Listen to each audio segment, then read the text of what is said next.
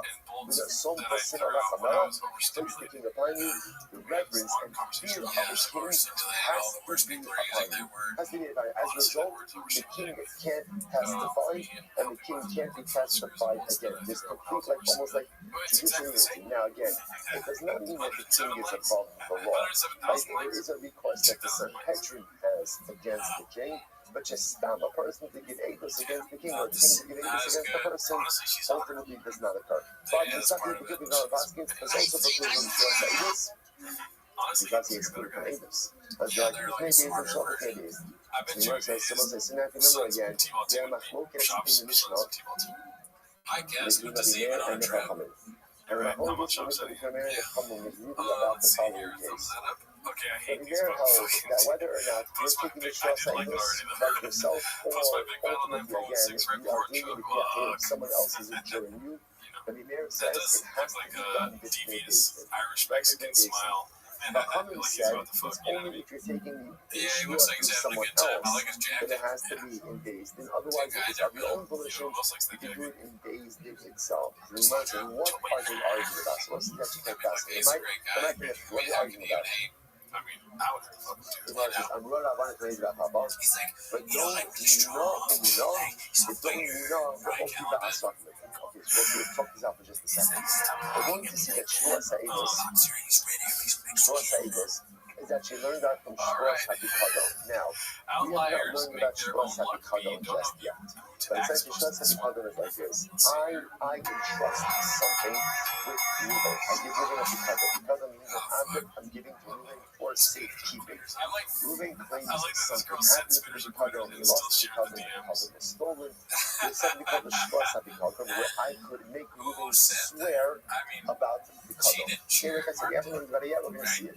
we're going to see now that Shvuah Sa'idus is The words on derived it's from her account from because Shvuah Sa'idus. Brendan Now, Schaub said whenever you learn something out from something else, right? So in this case, but so let's maybe say I'm we're deriving like B piles them from all A.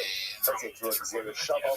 So now let's say there is a he had his phone fundamental though, right? exegetical What was machlokas. he sending out What's the messages? exegetical machlokas? This is definitely When a you learn out screenshot B of his from phone A, sent so to how her does that or move look? to This whoever. is what's Oh called my god. Also, you gotta remember the timeline. These screenshots came out which before means the Maddie's learn out B from A, I'm and pretty therefore sure. B will take on This is all like, of you the know, if a qualities of woman A. really did that, Or there's no you think she meaning would of hide it Okibasra, forever? which This means is learn out B like from the A, this is the but after MC you thing learn out the for them. original halacha of B from A, That's then all the other qualities should be derived from B.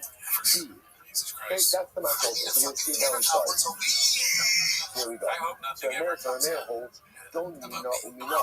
So Meir holds, learn out essentially Shvuah Sa'idus from Pikadon, and learn out all of the elements of Shvuah Sa'idus from Pikadon. So don't mina umina. Here we go. So the Gemara says, mi Pikadon, not Pikadon, which of the actual chayit.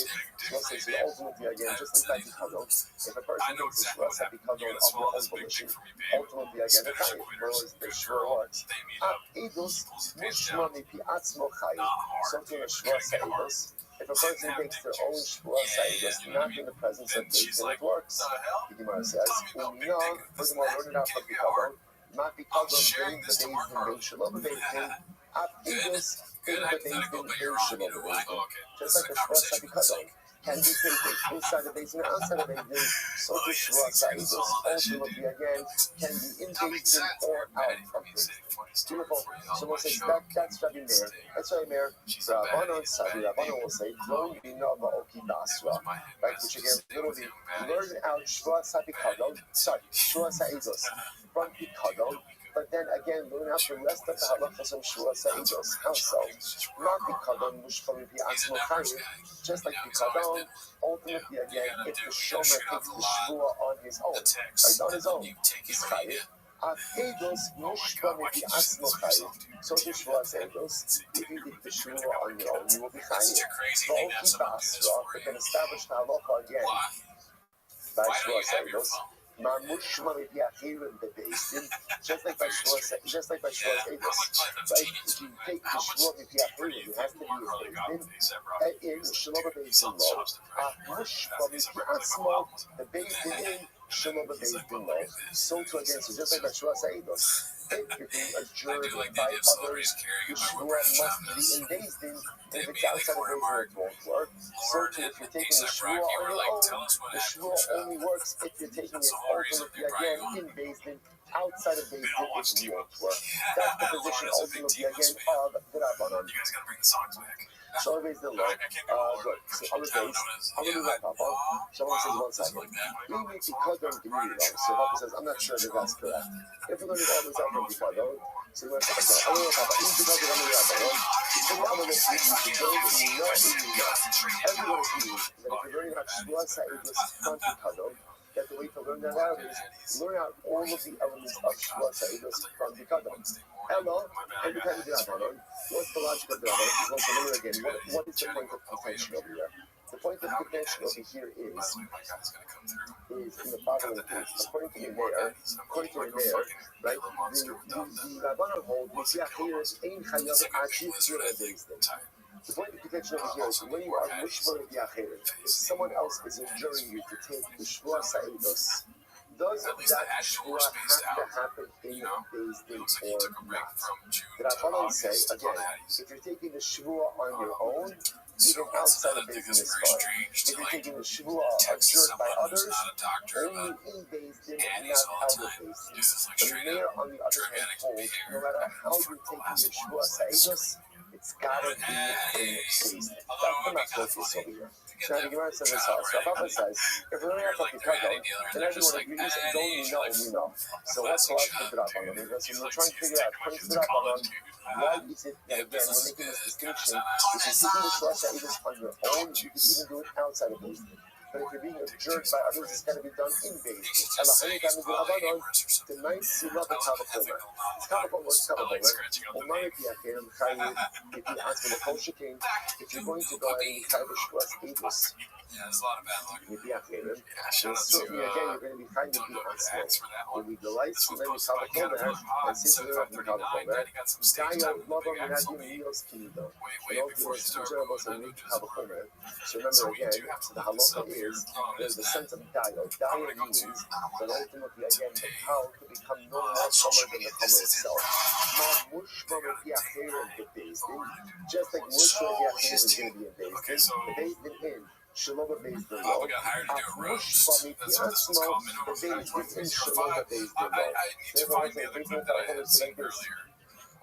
There's somewhere here, but we'll see this. So his team called today inside of Bezdin, outside of Bezdin, it doesn't work. So again, which are the roast, kind of again in Bezdin and not outside of Bezdin. And that's coming as the host. I guess he fell out something happened there, and they go, we fans, we orders, we'd love for you to come in, to see you put something together. Like, maybe, I'm not totally a drug fan, so, I'm not a roaster by nature, I go through my fate. But,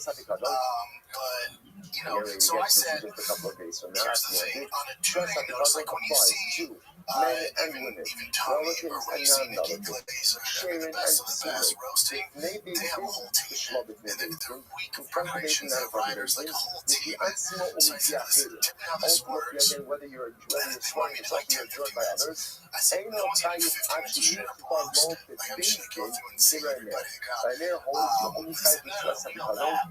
We want like your hot take, unboxing, stick boxing, and then if you can fit in some of the rows or some of the, kind of seniors that do that. I said, all right, I like that. So ultimately, again, if you swear false, so again, where do we ever see the case of being adjured by others in trust because of where do we see They probably had there because I thought it was hilarious. It must be like really chat. They were watching, like the Reddit is a lot of people.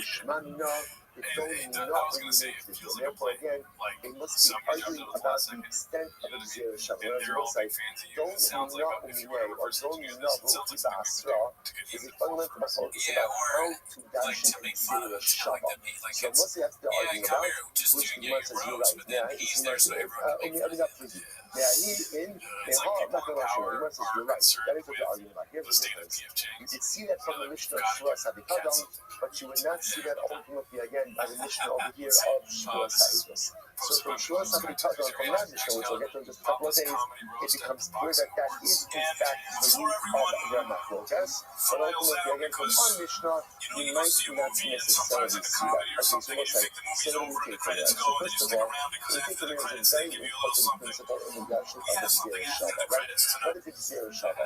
The Gzera Shava is you find commonality between two scenarios.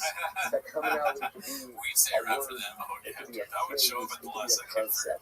And what does that do? It allows you to go ahead and take the halakhic bridge between A and B and live out the different concepts one to the other. So the Shaila is in general, when you do a Gzera Shava, how does that work? Let's take an example and extrapolate on the Gzera Shava between A and B. So I'm going to learn elements about B from A. So the question is, how does that process work? So there are two different mechanisms. There's what's called Gzera, which means bring out B from A, and essentially all the elements of B will resemble A. Or Gzera, which is the Yasra means no. You're not the initial concept of B from A, but then look at the elements of B and establish those as your new reality. And again, that's the machlokes. And again, it's machlokes. It's one of these things that you see throughout Shas about how to actually ultimately again Gzera Shava. What about here? What about halacha l'maaseh again in this situation? Without Shua Sabbath? How do we possibly regarding the Shua Sabbath? Remember there is machlokes. They're there to come up. So there it is that in general, there is the halacha l'maaseh. Shua Sabbath only takes place in the itself. If I'm going to understand that halacha l'maaseh No one clapped and they're not going to show that part. Oh my god. And he told me therefore you couldn't be. Max was like, they fucked up the hair. and therefore, again, I don't know most of who them did I this. saw, if Somebody you're being wants like observed by the whole others, show to get that fucked. Shua I'm gonna tell people must leave take for place in it's like a the meta prank itself. on Max Keller If, because however, he you are threw swearing of chopsticks. your own volition, that Shua roast can me even for take this. place outside of Thursday. That's how you find first of all. Let's go to the this. We might be recovered. That should just on the side. Look, I have an awesome Shua. So again, if you intentionally, right? So it sounds like if you intentionally violate Torah, that's what is this mean? So if you don't shoot us, so it's going to be a step on the face. A little again, shoot us out, the shoulders, you don't have this. What does that mean? I'm not do that. Yes, sorry. The Canadian Social, sorry. And your private intentional violation of the law. You know, you honey with you, what is that? It's not about us. I want to know this instance in general. You step upon and the other types of fears. And if I intentionally violate, there's no fear. Yet there are Shrosa, it was interestingly enough. If I intentionally swear falsely that I don't know English, I am guided. So that's behind you. We turn up on the Kulu Nama about the Nava. Other cases, it says the Nava, that the Shua is hidden from you. The Khan of Lo Nama, the Nava. Here comes it says the Nava. The Kai Balamit is the show. You see that what? I am liable ultimately again for raising just like children. So whether it says again, whether I intentionally take a false Shua, I know that I know testimony, but I purposely swear that I don't know testimony. Or I forgot that I need testimony or I swore to that effect. Either way, I am liable for the false Shua. Furthermore, again, you're also liable for Shogeg, which is known as I don't what is that? So, hey, you tell me Shigurasa is known as so you don't have, listen to this. The Omer, Yodea Anish Shua Zasura. I know that the Shua I'm taking is Zasura, which means I know that I know testimony for you. And I know that I'm swearing falsely, that I don't know testimony for him. And I know this was also about Yodea in Chayav and Allah Carbon. What don't I know? I don't know about liability. So I know what I'm doing is wrong, but ultimately I don't know about liability. That's called Sidon Shua. That's called Shigasa in Sidon Ha'evis. So I'm Shogeg in what sense? I don't know what my liability is. But ultimately, again, I know that what I'm doing is incorrect. Incredible. So let's say liability for that case as well. In Chayav and Shigasa Grigasa, but you're not Chayav to just plain Shogeg. I won't say. Now, what this means is as follows. What this means is, let's say, right, Ruben says, silver, you know testimony. And I say, like, I don't. I really was showing, like, I really thought that I did not know testimony. I forgot about this case. And then it turns out that I really didn't know testimony. In that case, when I swear, I have to get sure, I swear I don't know any testimony. And then later on, it becomes clear to me that I really do know testimony. So I swore incorrectly, but it was a total show. There's no liability for that. So Lema, kind of Rabbi. This is like, I guess I just really into the thing I know about. But like, should just not go ahead and answer up the question that Dr. Rabasi, and I'm not okay, Rashi.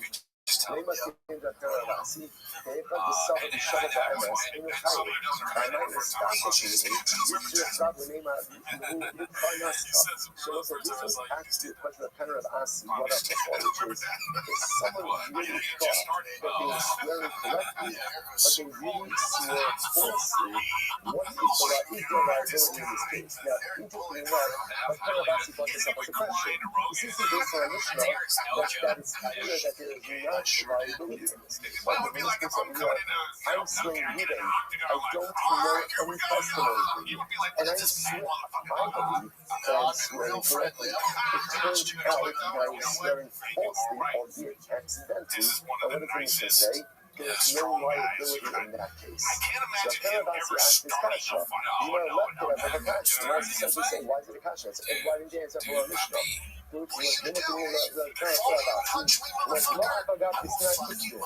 Even though our Mishnah says it, you must not go through the process. Why? If it's not coming up, hopefully we will see the narrow, since even show these brilliant related. There's not a single one that makes him sound like he wasn't funny. Oh, there's one that makes him sound like he doesn't want to fight, though. I guess that swearing falsely, but not intentionally. But because It's like you gotta pay fealty to shove at some point in the show, and we all know he wouldn't be here without Brendan like he wants to. Where it says Vinada, We gotta. Thank you. You like your podcast? even though when I swear, I think I'm swearing correctly. Even if it turns out that I swear falsely, That's so maybe there funny. is even liability in that case. Kamash Malon, there's not liability in that case. So that's the bottom line. It's actually very important. So on, Any case where you swear falsely, shout out but to you are you, 21 absolutely Borders. convinced Demo. that you Tell are us how we're swearing shouts there for correctly, shouts first stand there's up. no liability in that case. Very, very Yeah, it would have important. been epic. Shua, so even that is true. Shua, speaking so for This one, example, Mr. right? Joseph, I If I swear swear, by Shua, Sha'achalti So it's the Kikar same Tu height as Hayom. Schneider. I swear I ate the loaf of bread today. And it turns out that what? That I didn't. But I was so sure Lying about his that I height. He's did. 5'3".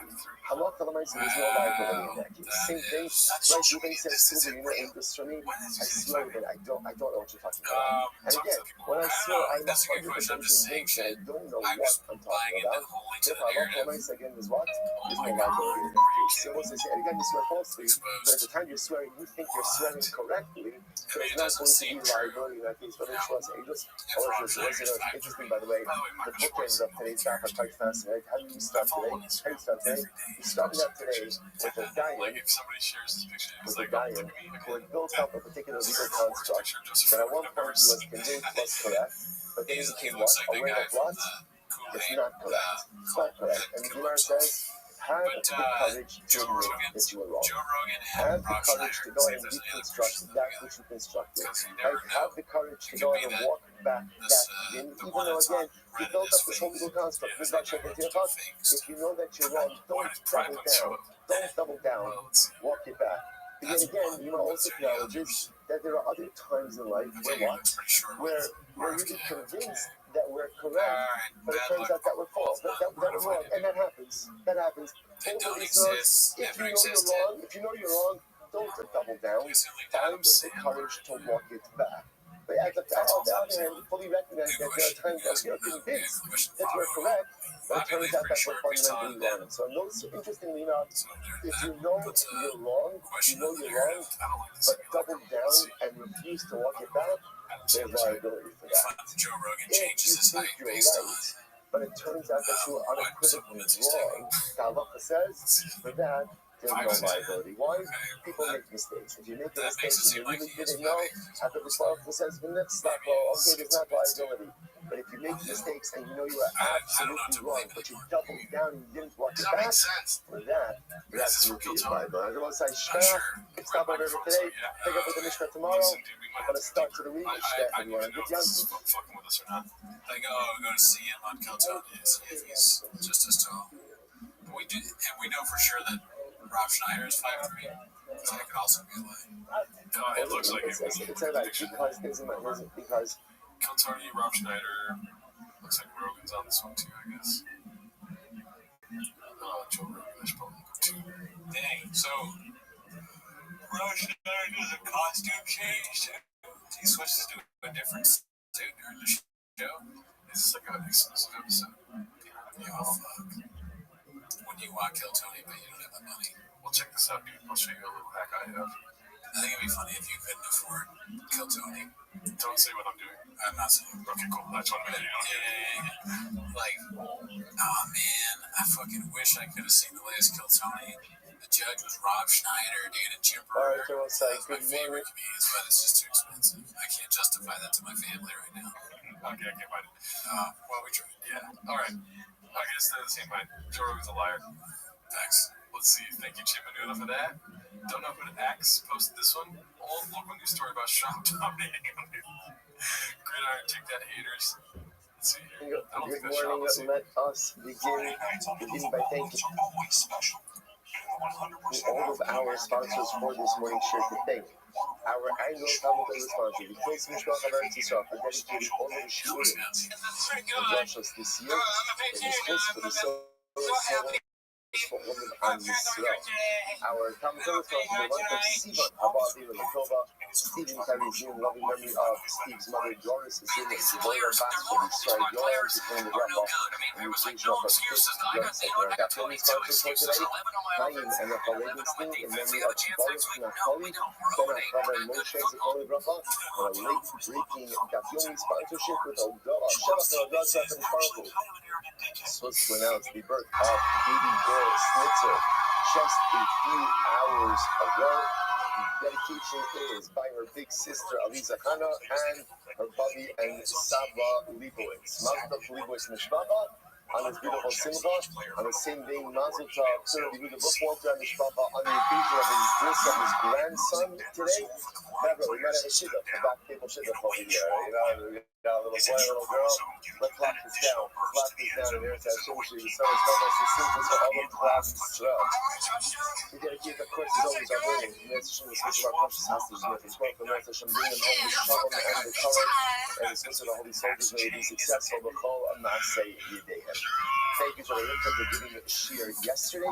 So it's a really incredible daf ahead of us today. Today's daf is Chavtes. We are going to pick up at the Mishnah on Chavtes. And Amir Hashem, our goal is to close out the week and to close out the Torah. That is Amir Hashem, the stated Avodah.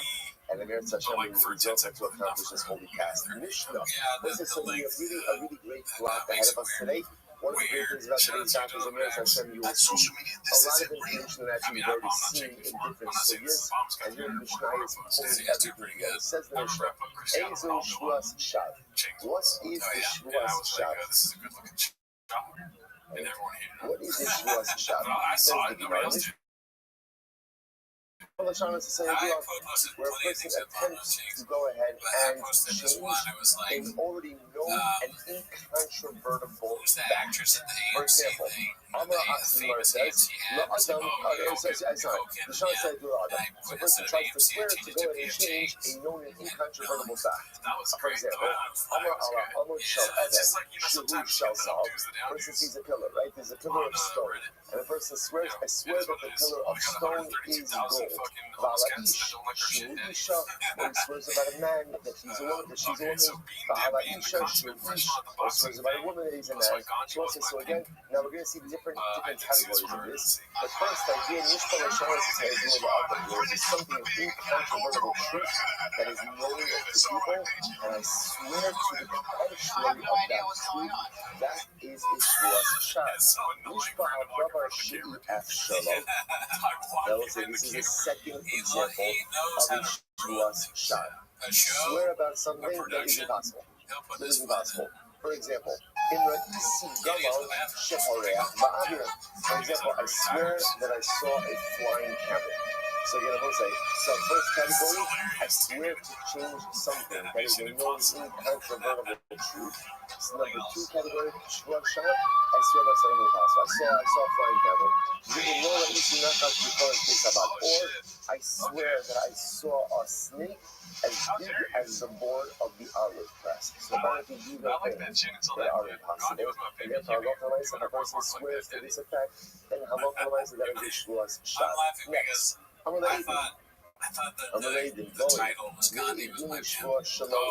sorry, I come up with witnesses come to Beis and testify on my behalf. What do the witnesses say? We swear that we are not going to go ahead and testify on your behalf. So let's say, what is this? This is first Rashi in the Mishnah, second of the short lines. Shua Shalom Na'ibracha, Jibul Mitzvah, Hayim Babashi Ashab. So let's say, this is an example, interestingly enough, this is an example of another Shvuas Shav. So again, what's the definition of Shvuas Shav? Essentially making a story regarding something that's impossible. Now, again, impossibility can go ahead and manifest itself in a couple of different ways. So possibility one, or manifestation one, is I swear to the contrary of an incontrovertible known fact. Possibility to have a Shvuas Shav, impossible Shvuah. Number two is that halacha l'maisa again, I swear, regarding something that is simply not true, clearly impossible. Flying camels, snakes the size of the beam of an olive press, impossible. Really, number 3, the Mishnah says, is you swear we talked to ad nauseam negate about a how mitzvah. long it takes. You swear to negate It's this just on your Shavuot, getting the by trucks definition, there negates is a hard. mitzvah. So Making again, sure you for got a all yid, the that is considered to be ready, something impossible harder. to be mavakal, You guys so would you get can't it. be I mean, I worked mavakal. on So trucks. I had a therefore, truck in show this for a case long over here, time. I And tell witnesses coming to yeah, it's a testimony, truck show for they 10 years. swear And how many episodes we did in the 10 that years? they will not This is actually a testify. lot. I will say that again. I just want to be clear what's happening over here. This is different than a case where they swear that they don't know testimony. That's a Shua Sa'idus discussion. In this case over here, what are they swearing to? What are they swearing? We're swearing we're not going to testify on your behalf. So again, there's a mitzvah, if you know testimony on someone's behalf, there's a mitzvah to give that testimony. Swearing not to give that testimony is effectively negating a mitzvah. So what's interesting over here is we've seen already a number of different times that you can't swear to uproot a mitzvah. Now again, such a shua is not called, doesn't work. Now again, we've understood what's the logic of that. The logic of that all roads lead back to Nachshad. All roads lead back to Nachshad, right? Because shua is on the Gavra. So I can't swear not to go ahead and perform a mitzvah because I have a pre-existing duty, a pre-existing obligation to perform a mitzvah. So obviously that is not going to work. It's not going to work. And now, interestingly enough, what the Mishnah is highlighting is when I take a shua not to perform a mitzvah, that is effectively a shua's shot. That's a shua's shot. So again, up until now, I know already that it doesn't work. Now I'm just going to tell you why it doesn't work, because that is called a shua's shot. Incredible. Next, so for example, to continue on this same vein, I swear to go ahead and do mavakal mitzvah. For example, Shalom la'asos sukkah. I swear I'm not going to make a sukkah. V'shalom lital lulav. I swear I'm not going to take lulav extra. V'shalom la'haniach tefillin. And I swear I'm not going to put on tefillin. Zohi shvuas shad. Shavuot says, so again, now this is all kind of dropping into place. I've known this whole time that I can't take a shvuah to negate a mitzvah. We never really thought about what category of shvuah is that. Mishnah now tells me that's called shvuah shad. Shvuah shad is any mitzvah that is impossible to fulfill. Either impossible because just factually it's fundamentally incorrect. Impossible because what I'm describing is not possible. Impossible because I'm already under pre-existing obligations to perform that which I'm trying to undermine. What's the halacha of shvuah shad? So the Gemara says, so remember, we never said this explicitly in the Mishnah as well. Up until now, we've really been hyper-focused on Shvuas B'Toi. Right? So Shvuas B'Toi, we know that if you violate the Benezi, your tie is not. If you violate the Shodi, your tie covered over the Yoret. What happens with Shvuas Shad? So again, Zidona Makos, once again, if you intentionally make a Shvuas Shad, you will get noticed. When you accidentally Shvuas Shad, ultimately, no liability. No liability based. Fine. Shvuah Shad Kikos, this one says so again. That's step one. So therefore, for part of the Mishnah, very important. So it's the Mishnah all about Shvuas Shad. Shvuah Shad Kikos, Shvuah Shad So now over here, I swear I'm going to eat this loaf, and then I take another shvuah, I'm not going to eat it. So in this case, interestingly enough, If you want Joe Zola to keep climbing this fucking rock, this ain't shit. Why don't they say anything? Independently, I this was would looking have for the been reactions. two It would be shvuas like betweens. an Right, two instinct to be shvuah like, again. hope Because so. remember, You know what shvuas it is? betweens, which is again a shvuah, Correct. a declarative You told shvuah. no more I correcting swear me I'm on going there. to eat the loaf. I swear I'm not going to eat had the a loaf. meeting, That's shvuas TV guys, betweens. and another In thing. this case, We're not interestingly going enough, to what correct happens me. over here? Just I'm let me be making wrong. these Let me shvuahs be in me. succession. Does he see So that? shvuah number Or one does is he I see the swear other I'm person? going to eat the loaf of yeah. bread. So Then like shvuah on the number two show, is I like when swear someone's wrong, I'm not going to eat the loaf of bread. So what do you do in this case? and It's then he could fascinating. immediately How get did you show just now Brian if you forget shvuas to b'toi? So the first say something. shvuah ultimately is a shvuas b'toi. This is The what people Ashmiya didn't want Joe Zola. shvuas Free solo, shad. free solo. The second shvuah is now shvuas shad. So why is it a shvuas shad? Why? Because once I go ahead and I take the first shvuah to go ahead and eat the loaf, then what? It is a mitzvah to fulfill the shvuah. When I then go, therefore becomes a mitzvah to eat the loaf.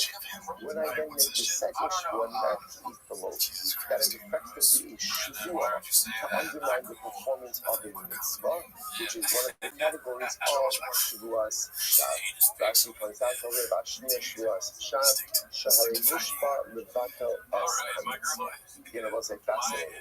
So to begin to see over here is also a little bit of an expanded definition. What does it mean? Right, mishpa levatel as mitzvah.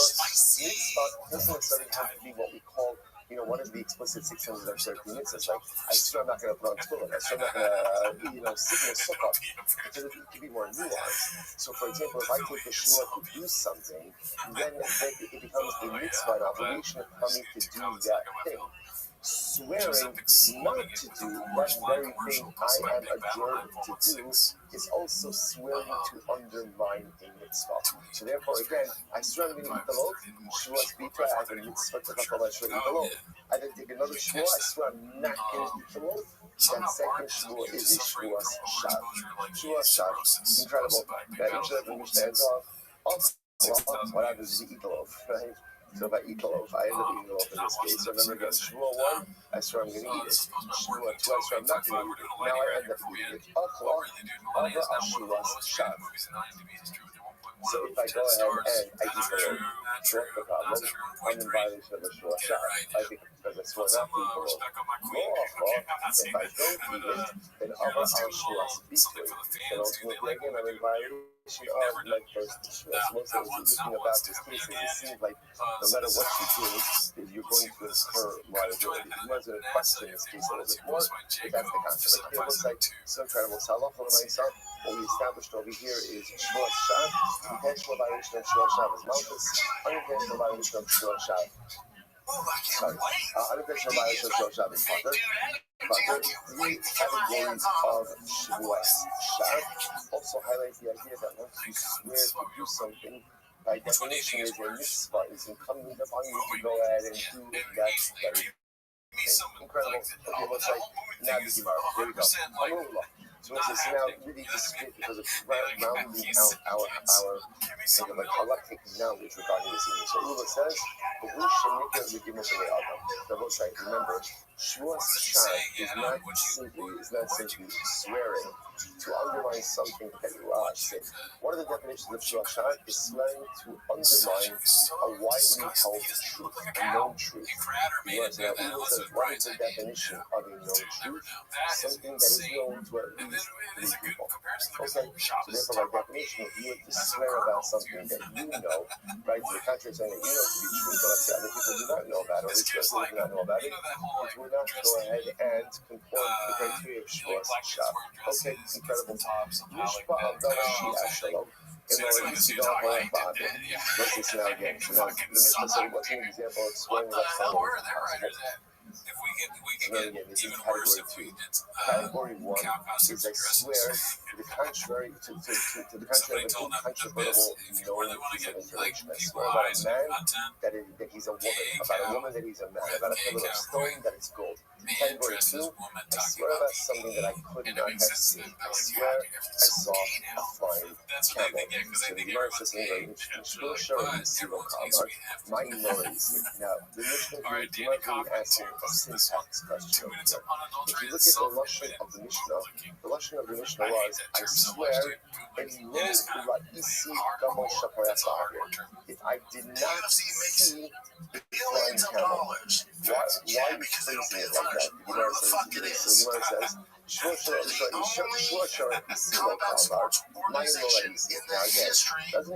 sense to say, I swear I saw a flying camel? It doesn't say, I swear I saw a flying camel. What does that mean if I did not see? I swear I did not see a flying camel. Sounds like with that lashon, if I did not see, there should be something else to that phrase. If I did not see, there's only one guy that's ever figured it out. So when Matthew says, I've been waiting all my life for Super Boxing, the same, because it actually establishes word in our introduction to boxing. Good. When you have Rabbi all Amar these says, no. promoters He's that can right. affect He's you on a right to the scene for a phrase. variety of reasons. When we do, it's too late. There's no consistency. This guy fights maybe once a year. This guy maybe takes 2 meters up. No. All that shit stops. What's the statement? When you get The the statement king is, to all run of this the shit, fruits of the world he should be gets usher to somebody me. who looks at it like a business and inconsistency. Flying camel. And now those fighters, all right, maybe you're not making $15 million a fight. It was But again, you're fighting 3 times a our year. purpose is And this it's on doesn't necessarily CBS. change It's on anything. It's Paramount. It's on Netflix. It's just how to read So the maybe Mishnah. you're not getting that one huge payday and then going away and then retiring, coming out, retiring. It's a shit show. That's all I'm saying. That's why he's swear gonna about run. something He's that agreeing is with something. He's impossible. like, There's no flying camels. So the Gemara says, I'm going to sure. know about Rashi. There's a lot of This reasons part why is people don't like fascinating. him. I get all that. She says Rashi is I'm no just saying it's maybe hard. That's he a means business something model. This different is when he exactly says, I what saw a flying camel. But Dilma, hi Gadra, Sikola Rabaka. Yeah, I mean, the only thing I thought When about he that says, is swear I saw a flying camel, maybe what he means is fucking, someone oh found god, I I saw a lost very it. large bird, very large bird. Very large bird. I don't remember what I was going to say. Not I was the Gamma. worst. And he called it a camel. Right? In other words, he saw a very There large was bird. something in And there, the but I don't bird have it looked anymore. like a camel. Something about Obviously, the everyone like, knows there are no oh flying yes, camels. I remember. But maybe This he is not just saw a right, very but large bird. And he's the calling way it a he flying camel. says, like, He alright, Adaita whatever. Day That's the Ishtaba. Jeff And Dye when he's delivery. taking the I guess Shua, I am then. he's We're supposed to understanding the laugh Shua because through we the lens of his personalistic because you suck, vernacular. I In other guess. words, I'm not lying. I'm not making stuff up. I'm describing my experience. I swear I saw a flying camel, meaning what? A very large bird that looks like a camel. So the Gemara says, okay, now let's say, this opens up something very interesting, which is that in the world of Shavuos, how do we define a person's Shavuot? Do we define your Shavuot based on your personal intent, or do we define the Shavuot by some type of objective metric? Interestingly enough, the Chitima, Basra Kumei as Dinan, for law as Dinan Basra Daikei. Now, it's interesting. Now, based on the Mishnah, it seems to be that we define your Shavuot based on an objective standard, not based on what you may have meant. Because otherwise, you know what I mean? When I swear I saw a flying camel, and that's what you mean. Well, that's asking, what do you mean by that? You know, maybe it's a big bird. If you notice, again, you don't ask that. You don't ask that. So the Gemara says, it's equal, therefore you'd be tempted to say, Basar Kumeyazdi. I will say, Basar Kumeyazdi means we go according to the straight or to the Pashut understanding of your words. Below, Avion Basar Daikei. And we do not ultimately again go based on what you may be thinking. We go based on what you said and not based on what you're thinking. Therefore, again, go just plugging this back in over here. So therefore, in a case where halacha l'maisa, again, where halacha l'maisa, I swear I saw a flying camel, we don't start to try to understand, well, what did you really mean? But rather, again, based on what you said. That seems to be the Mishnah. I'll just point out something interesting over here. Well, let's finish up. See, Gemara says, v'hatanya. We'll come back to that phrase. See, Gemara says, v'hatanya. What do you hear in the following idea? So now we're going to challenge this concept a little bit. So the Gemara says, v'hatanya. Kishan Shmir also. Short here also, when we adjure someone. Now let's say, so again, this is something that a Shavuot that is given by the beginning. It actually says over here, Kishan Shmir also, Kavishvos Hadayonim, Angry Hamashkin as some of the let's say again, even against our reasoning, and basically is imposing the Shavuot upon one of the litigants. So a simple case over here, right? So let's look at Kishan Shmir also, when basically adjures someone, only low, Habilah, Shalo Abdasfa Anu Mashmir also. You say it again. Right, Ruben, you don't have to take a shot. So Ruben, just understand, when you take a shua, the shua is not defined by your intentions. We set the intention. So in other words, we set the definition of the shua. I mean, there's a shua that must be also. You're not taking a shua based on your understanding. The audace based, but rather you're taking a shua based on our das and on the das of basis. Nighttime, what's the reason for that? It's funny, though, it's like, so ready to post that, and I Google search that, they came up, let's take a case over here. is where Reuben and Shimon come to base. Shimon lent Reuben $1,000, and Shimon's claiming that Reuben did not pay him back. Reuben is claiming, I paid him back. So what are we concerned about over here? So maybe Reuben said, I gave Shimon the coins. The thing we have to be concerned about is Reuben gave Shimon some wood chips. It just happens to be that Reuben calls wood chips coins. So when Reuben says, I swear that I gave the Shimon the coins, technically speaking, according to his understanding, said he did. He gave him back the coins. He gave him back the coins. So in order to avoid that, we told Reuben, no. When you swear based on our understanding, not based on yours. Because again, we're concerned that when Reuben goes ahead and swears, he's swearing based on his own understanding. To which the Imam says, no, Hassan shouldn't kind of it up. No, actually, interestingly enough, the reason we do that is because of the case of the stack of Rabbi. What was the stack of Rabbi? Actually says there, the Olam Basar Kimei Asdila. Right? Really, it was in general when it comes to Shavuos. We go based on what people say and not based on any other. So we take the partial understanding of the Shua without any interpretation of subjective intentions. So why do we have to make this statement over here when praising opposed to Shua? Because what's the case? I just mentioned this outside the look inside. It was the case that occurred in the days of Rabbi, which that's a fascinating case. Same case, Reuben and Shimon. Take a tire off and move it. Reuben and Shimon had a dispute, right? Shimon lent Reuben $1,000. Shimon said, Reuben didn't pay me back. Reuben says, I paid you back. They come to David. In David, the man says, Reuben, swear that you paid back Shimon. So Reuben says, no problem. He says to Shimon, do me a favor. Can you just hold my cane while I take the Shua? So it happens. So Shimon says, sure, I'm a nice guy, I'll hold the cane. Reuben swears, I swear I gave Shimon back the money. Shimon became so incensed that what did he do? He broke the cane. When he broke the cane, it turned out that the cane was hollow and there was money inside.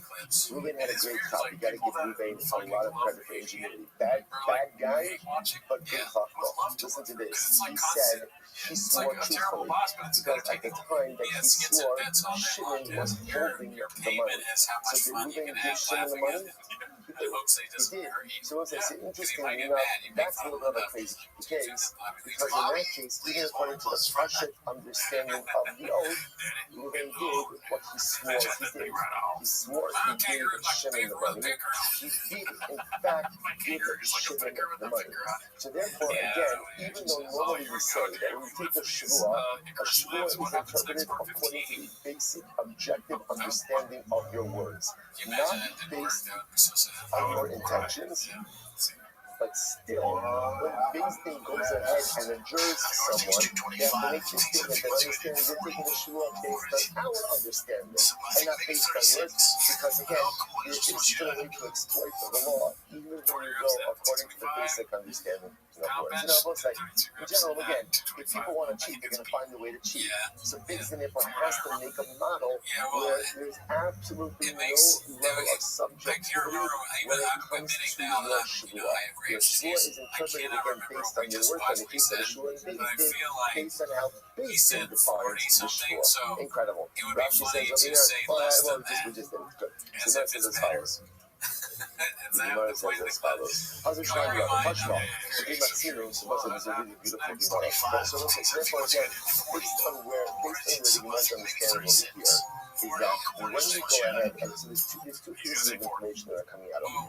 So number one, when a person makes a Shua, the way we interpret the Shua is based on the basic understanding of the words now, what we call basar kumei, which means the simple understanding of your words, and we do not try to look that you may have any deeper meaning or any deeper understanding. You take your words at face value.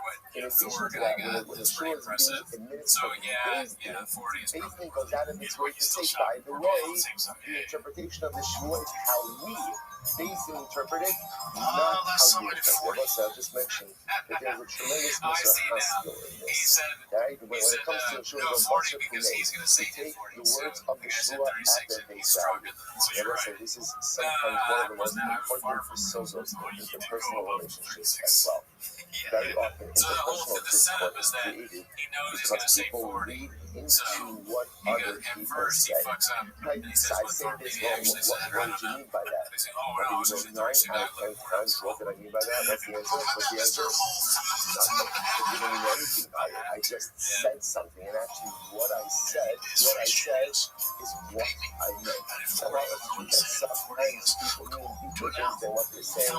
Very often, right? Whether it's in the context of marriage, in the context of friendship, in the context of just interpersonal interactions.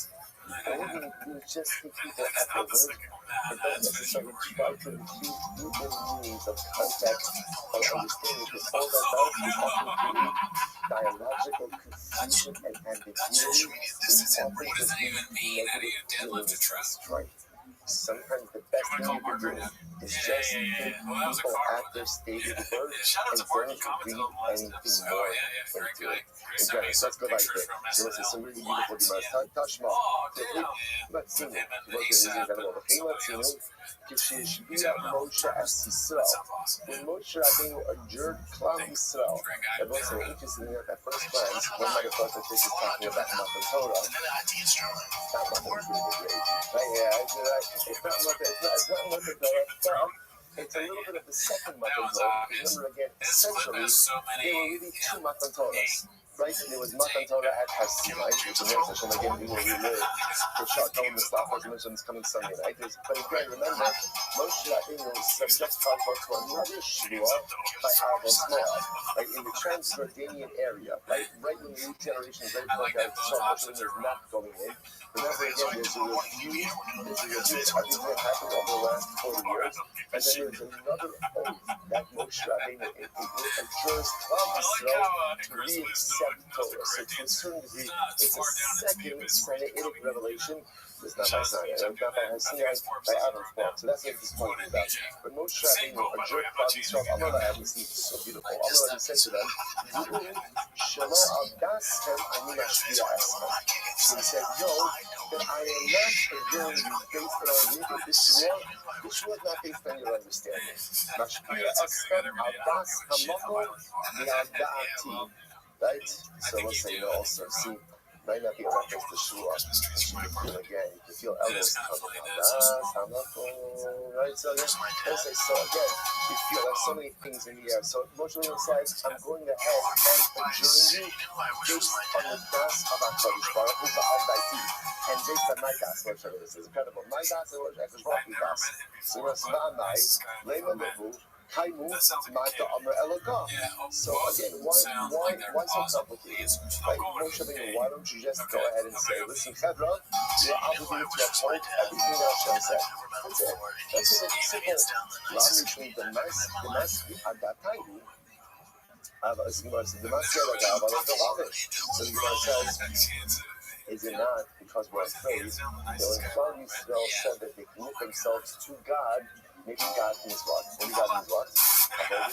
Otherwise, maybe Moshe was scared that they would take the Shua based on their subjective understanding. Which I will say, by the way, is such a crazy hallelujah.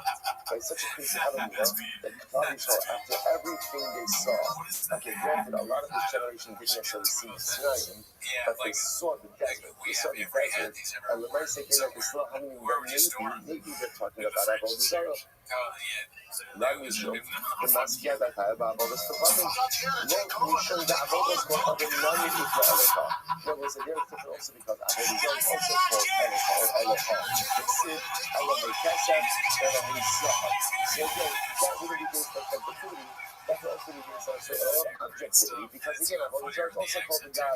Haimi Torah. So why does Moshe say, Klal Yisrael, uphold the Torah? Shua, that you will uphold the Torah. What's the problem? Say, Chata Torah. Because here's the problem. The problem is there are two Torahs. Before you jump down, I know what is happening, right? So he just says, go ahead and uphold the Torah. I don't know, maybe that just means one, not the both. The Lema Kainu Shtei Torah. That's first why, right? Why does it also? We're just trying to figure out how much really can simplify the Shua. So why not just say Klal Yisrael? Uphold the two Torahs. I might have thought that means Torah Chatos, the Torah Asham. Again, we're just looking for a hush way for Moshe Rabbeinu to phrase the Shua. right? Instead of saying, Shelo al das gam ani mashbiach gam el al das hamakom v'al daiti. So why not say Klal Yisrael? You're obligated to uphold both Torahs. Maybe both Torahs means Torah's Chatos, Soras Hasham. Because it was interesting enough, maybe the Torah refers to Karbanos, because as the Torah's Karban. Maybe two Torahs means the Torah of the Chatos, Torah of Hasham. So why not say Kaimu Kala Torah Kula? Or should I just say, I'm making you swear to uphold the entire Torah? To which the Gemara says, Avodas Kochavim, the Gemara says, Avodas Kochavim. Maybe that just refers to idolatry. Maybe a Moshe who says, swear to hold the entire Torah, that means is swear not to worship idolatry. The Amar Mar, because that's what we learn. Amura Avodas Kochavim, Shekala Kofer Bak Kimot B'Kala Torah Kula. Avodas Kochavim, Avodas are so severe, because it was said, the good news is, anyone who goes ahead and rallies against Kofer Bak, if you're Kofer against Avodas Kochavim, it's as if you admit to the entire Torah. So maybe Allah Almighty wouldn't just say keep the entire Torah. Perhaps that could be interpreted as keep the prohibition against Avodah Zarah. So why does Moshe say Klal Yisrael be mekayim the mitzvah? Chad the mitzvah, because mitzvah just means one mitzvah. Maybe it's just the journey to keep one mitzvah. Fine, kind of mitzvahs. Keep the mitzvahs. Well, what does mitzvahs mean? Maybe just means two mitzvahs. Kol mitzvah kula, to keep all the mitzvahs. Just keep all the mitzvahs. Maybe that refers to mitzvahs tzitzis. Maybe that person mitzvah tzitzis. Which I will say, what does it mean? Shkula mitzvahs tzitzis to negative kala mitzvahs kula. Because it will say the mitzvah of tzitzis corresponds to all of the mitzvahs in the Torah. It looks at why is that actually a very beautiful Gemara. Shkula mitzvahs tzitzis to kala mitzvahs tzitzis. This title is called mitzvahs Hashem. The Matria Shema Shishmios. So we're going to say the gematria of the word tzitzis. Tzadik Yud dot is 600. That's 600 plus Shmona Chutin. There's 8 strings, right? 8 strings on each of the corners. And 5 knots. Sum total, right? Drum roll, 613. So it's about just as an aside, the power of the mitzvah of tzitzis. It's fascinating to see, right, if you think about it, that the mitzvah of tzitzis corresponds to all 613 mitzvahs. What's fascinating about tzitzis? What's fascinating about it? Totally passive. Totally passive. What do? I put it on in the morning, and I pretty much, for lack of a better term, forget about it the rest of the day. Right? So what you see over here is the power of passive influence. That when you go ahead and keep yourself within a certain atmosphere, those stitches are on my body from the time I wake up in the morning until the time I go to sleep. And what I've just done is I passively wrapped myself in something that reminds me of 613 mitzvahs. Maybe I see them, maybe I don't see them. But the power of positive influences even throughout the day is so profound. So we might have like it. So therefore, Moshe would have just said, mitzvahs, maybe that would be a reference to tzitzis, because tzitzis corresponds to the entire Torah. So fine. Moshe, you just say, Klal Yisrael, he's 630, because what's happening over here. And out of small, Moshe Rabbeinu gives a shvua to Klal Yisrael. And what the shvua ultimately, again, is, as we said it, Mashpil, I'm sorry, over here. Kishishpil Moshe Yisrael, Amar,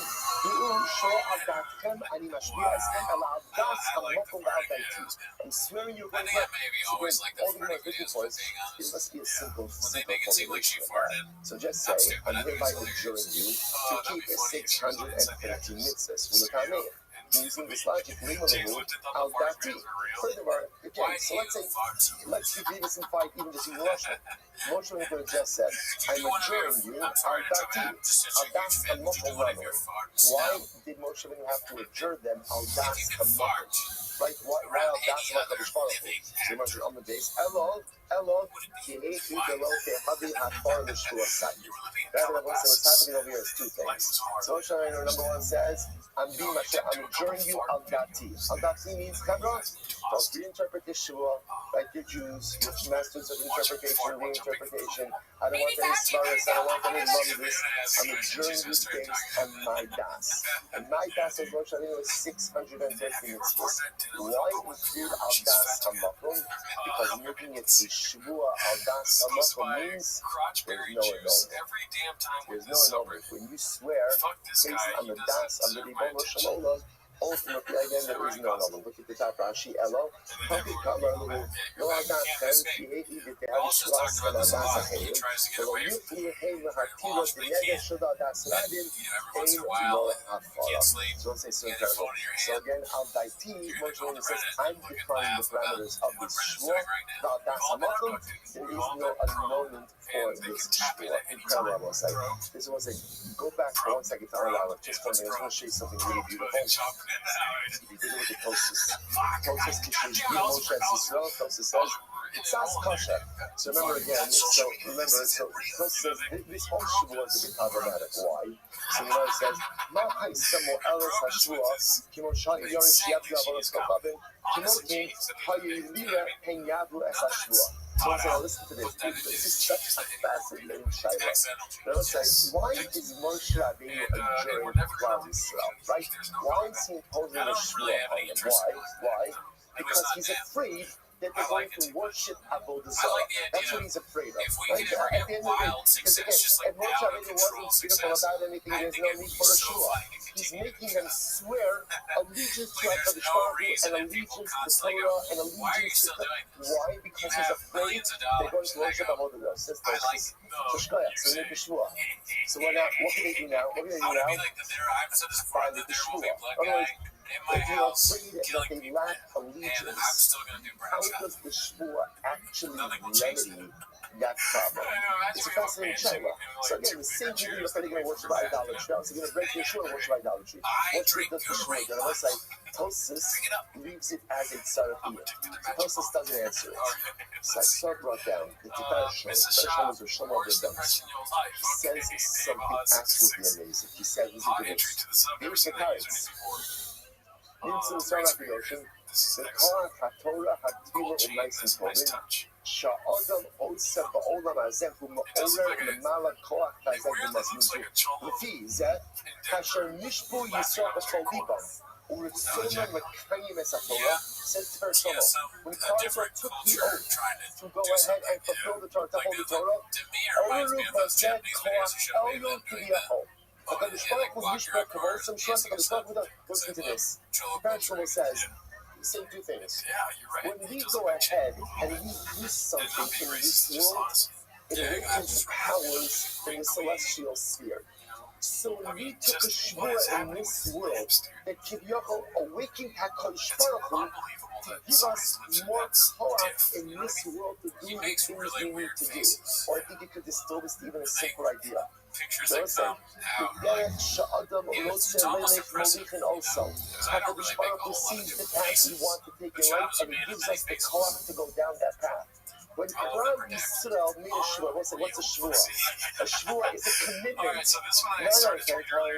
The reason we don't accomplish things in life that we want to accomplish is why?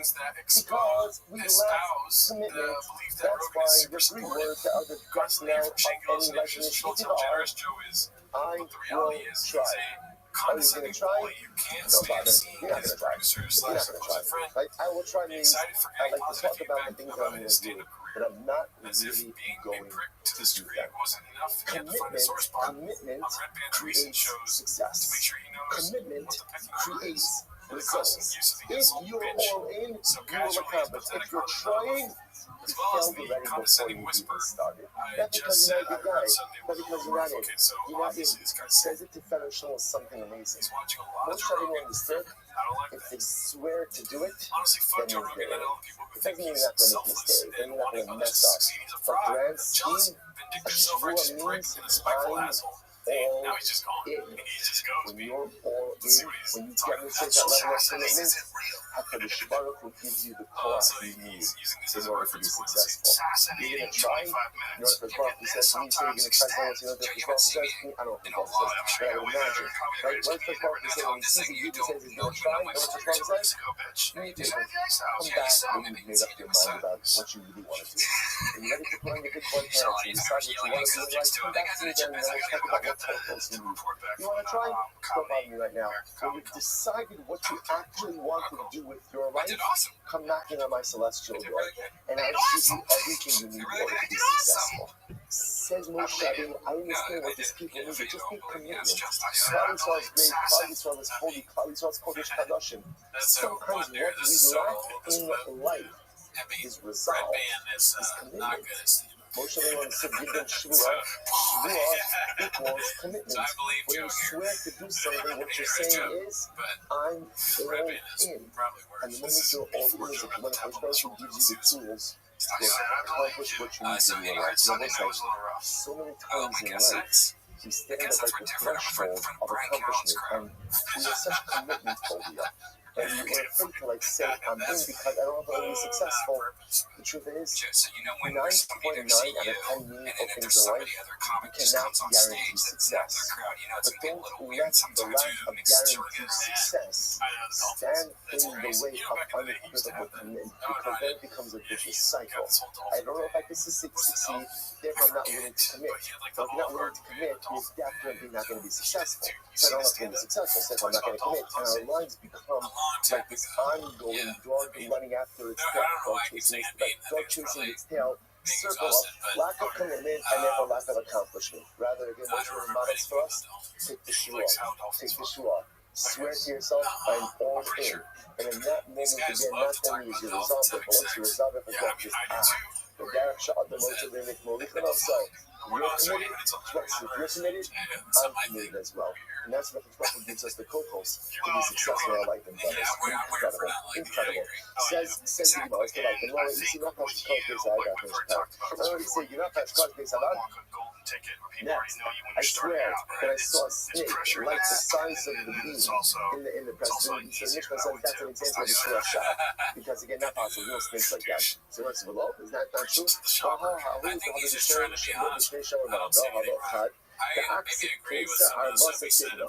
I will say there was this snake during the days of King Shepard that was large enough to swallow up 13 stables worth of straw. That is a big snake. So I was say there are big snakes that exist in this world. I'm not sure the Taluf Kulu. No, it's talking about a snake that's spotted. Someone says Kulu not being trust. The snakes are generally spotted. Which means what's the Mishigabo Taluf? We're talking about a case where the back is spotted. Generally, again, the back of the snake is not spotted. So you're talking about a large spotted snake like that. So apparently, again, in the world of snakes, that type of snake does not exist. Let's remember again, last case the Mishnah was, I made two shuras. First shura was, I swear I'm going people off. Second shura was, I swear I'm not going people off. So the first shura is the shuras b'yitoy. The second shura, ultimately, again, is the shuras shad. So the Mishnah seems to indicate that Allah for the Maisa again, Gemara says, Hashka Mishum Shuas B'yitoy B'chayiv, Yishum Shuas Shad Lo B'chayiv. So it's interesting. You aren't made it sound like in only one of the cases are you in violation of Shuas Shad, right? So for example, right, if I don't eat the loaf, so if I don't eat the loaf, the Mishnah said I'm chayiv in Shuas B'yitoy. So it sounds like I'm chayiv in Shuas B'yitoy and not in Shuas Shad. Which the one said, no. How has a Shuas Shad? Either way, in this case, whether you eat the loaf or not, you should be in violation of Shuas Shad, right? Why? Because when you're in violation of the Shuas Shad, the moment you make it. Because remember again, if I start to eat the loaf and then I make a second oath not to eat the loaf, by definition I've transgressed the Shuas Shad right then and there. The Shuas Shad is not dependent on whether I eat or not. The Shuas Shad is dependent on the articulation of that Shua. And really, you're right. Tani You're right. In in all of these cases, I'm in violation of a Shuas Shad, right? Because again, the moment I say I swear I'm going to eat the loaf, and then I make a second oath to say I'm not going to eat the loaf, that second oath is a Shuas Shad, and I'm in violation of that right then and there. What's the variable? The variable is the Shuas B'yitoy, right? If I eat the loaf, I can't put the Shuas B'yitoy. If I don't eat the loaf, then I violate the Shuas B'yitoy. But either way, I violate name of the Shua Shab. Incredible. Let's say last question of the call. Shua Bitui. Here we go. That'd be funny. And Shua Bitui. No, Hagis Ba'anashim U'Banashim applies to men and to women, become their children, relatives and not relatives. Let's say, for example, if I swear I'm going to give Ruben $1,000, it's Shua Bitui. Right? It doesn't make a difference whether Ruben is a man, Ruben is a woman, Ruben is my relative, not my relative. It's sure that Suman, Ruben is Kach, Ruben is Pasul. Bifnei Beizim Shlot, Bifnei Beizim. Whether I do it in front of Beizim, not in front of Beizim, Mipi Atzmo. Again, looking at the conference in this moment, Shua Bitui works if I articulate it myself. Now we'll see there's another case of Shua Bitui that can be articulated by others as well. Point over here, Shua Bitui applies to everyone. Bechayovin, Al-Zadona Matis, carbon over the other. As we just saw before, we learned this very many times. Liability for Shua Bitui, liability for it is intentional violation of Shua Bitui is malchus. Accidental or intentional violation is covered over the other. Good. Shua Shab. What about a false, which we just defined in our previous Mishnah? By the way, I just want to point out, remember, there's a third category which we're not discussing now, which is Shua Sheker. What's Shua Sheker? Shua Sheker is pretty much anything that doesn't fit into the category of Shua Shab. Like any false oath, any break, we'll come back to that. Shua Shab, what's Shua Shab? So again, no, yes, Ba'anoshim, U'Banoshim, it applies to men, it applies to women. They're both getting big clothing. Relatives, not talking about what we're talking about over here. But then on top of that, talking about over here. If you look at Rashi, Rashi says, Shua Shab, for example. Typical case of Shua Shab, right? Ruben is standing right in front of me. I say Ruben is a woman. I swear Ruben is a woman. Right? Ruben is not a woman. Ruben is a man. So whether Ruben is my relative, not my relative, again, it doesn't make a difference, right? Shua Shab is Shua Shab. It applies to men, it applies to women, it applies to relatives, not relatives. Big share, big suit, ultimately, people who are kosher, people who are apostle. Maybe the Shua B'nai Bezdin, we can take a Shua Shab in the presence of Bezdin or not in the presence of Bezdin. Only the Atzmo. But the assumption over here is that Shua Shab is a Shua that I am articulating on my own. Now again, we'll see that there's an alternate case for this as well. The Chayovim, Al-Zadona Matis, Vashi Rasapatha. And ultimately, again, for a Shua Shab, intentional violation of the Shua Shab is Malchus, unintentional Torah is Pater. Akazuva Akas, Oveshet Yachiru Chayim. So, for example, now in all of these cases, I can also take this shvua through someone else. In other words, if someone else makes a statement and I say amen, that is as if I am taking the shvua myself. For example, let's say I squeeze back the shvua's bitui, right? I'm not swearing. I say, you know what? I didn't eat anything today. I didn't put on clothes today. Mashbiachani. So Ruben hears this. Let's consider the case of eating. Right? I didn't eat anything today. Ruben's sitting right next to me. Ruben says, really? Do you swear? Do you swear you didn't eat anything today? Amen. I say, yes, I swear. And it turns out that I did eat something today. So that is what's called Mushba Api. So here, interestingly enough, I'm not articulating Shua. Right? I didn't articulate anything. But someone else essentially, I made a statement, someone else said, do you swear about that statement? And I say, yes, that's called the Shua. That's called the Shua. Incredible. Article says, I'm a Shua. Shmuel says, I'm not a Shua, so Shmuel says, we'll say, essentially, anytime someone else adjures me, right, and I say, amen, it is as if I have made the Shua myself. Rashi says, בין מסחר בשום ביטוי, ובין השואץ בסרסה, בין ישועת אידוס. וחי ורימר, לפי עצמו. So for example, I didn't eat anything today. Ruben says, oh, do you swear? And I say, amen. I say, yes. Right? Or you swear? I say, amen, yes, I swear. That's a short speech. Or again, I'm invaded. Right? Ruben says, so you know English for me. I say, I don't know any English. Right? Ruben says, swear. And I say, amen. That's as if I made the shua. So it's the same amen is as if I made the same amen to a statement or to a proposition of shua is as if I made the shua myself. So the Gemara says, say, but I'm not isha amen amen. Sota, interestingly enough, the way we adjure the Sota, that she did not commit adultery, is we make the statement, and she says, amen. The Gemara says, amen. She swears, I did not commit adultery from the man of accused of male. and they also never committed adultery with anyone else. Right? So when I say you receive an Amen allows you to be a jerk. Amen probably should do that. But this is the Bryce and Nami Navigate. This is glorious and mission the Bryce and Rabbi. Trying to be Schwarz happy, this will have this final Shmuel of the Nation. There's a Schwarz Abels. Now remember, Schwarz Abels is a Shua that I don't know testimony for someone. Right? Reuben claims that I have testimony for him in the case against Shimon.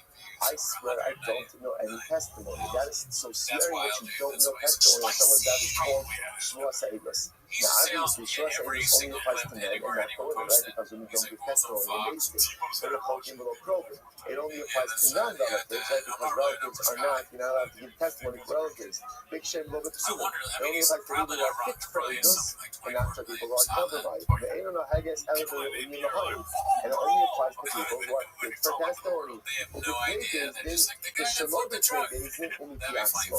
And it applies in front of Bezdin and not in front of Bezdin. And again, I offer this oath, you know, of my own Well, it's just like the guy that punched the kangaroo verbal in cognition, Australia. right? Of my own Nobody verbal knows volition, in who other words. But you wouldn't recognize him. And again, let's say if you were jerked by someone else, ultimately, again, there's only If liability you for really this. could see the kangaroo guy, you'd probably be weirded out. He was very native. Now, let's say here's the problem. How you the Brisa? You're really in the second Brisa. Shmuel Sa'idus case, and how Shmuel says, I just want to point out, by the way, again, Shmuel Sa'idus is literally the topic of our next parak, right? The next Mishnah, Shmuel Sa'idus. So we have actually not learned about the intricacies of this Shmuel just yet.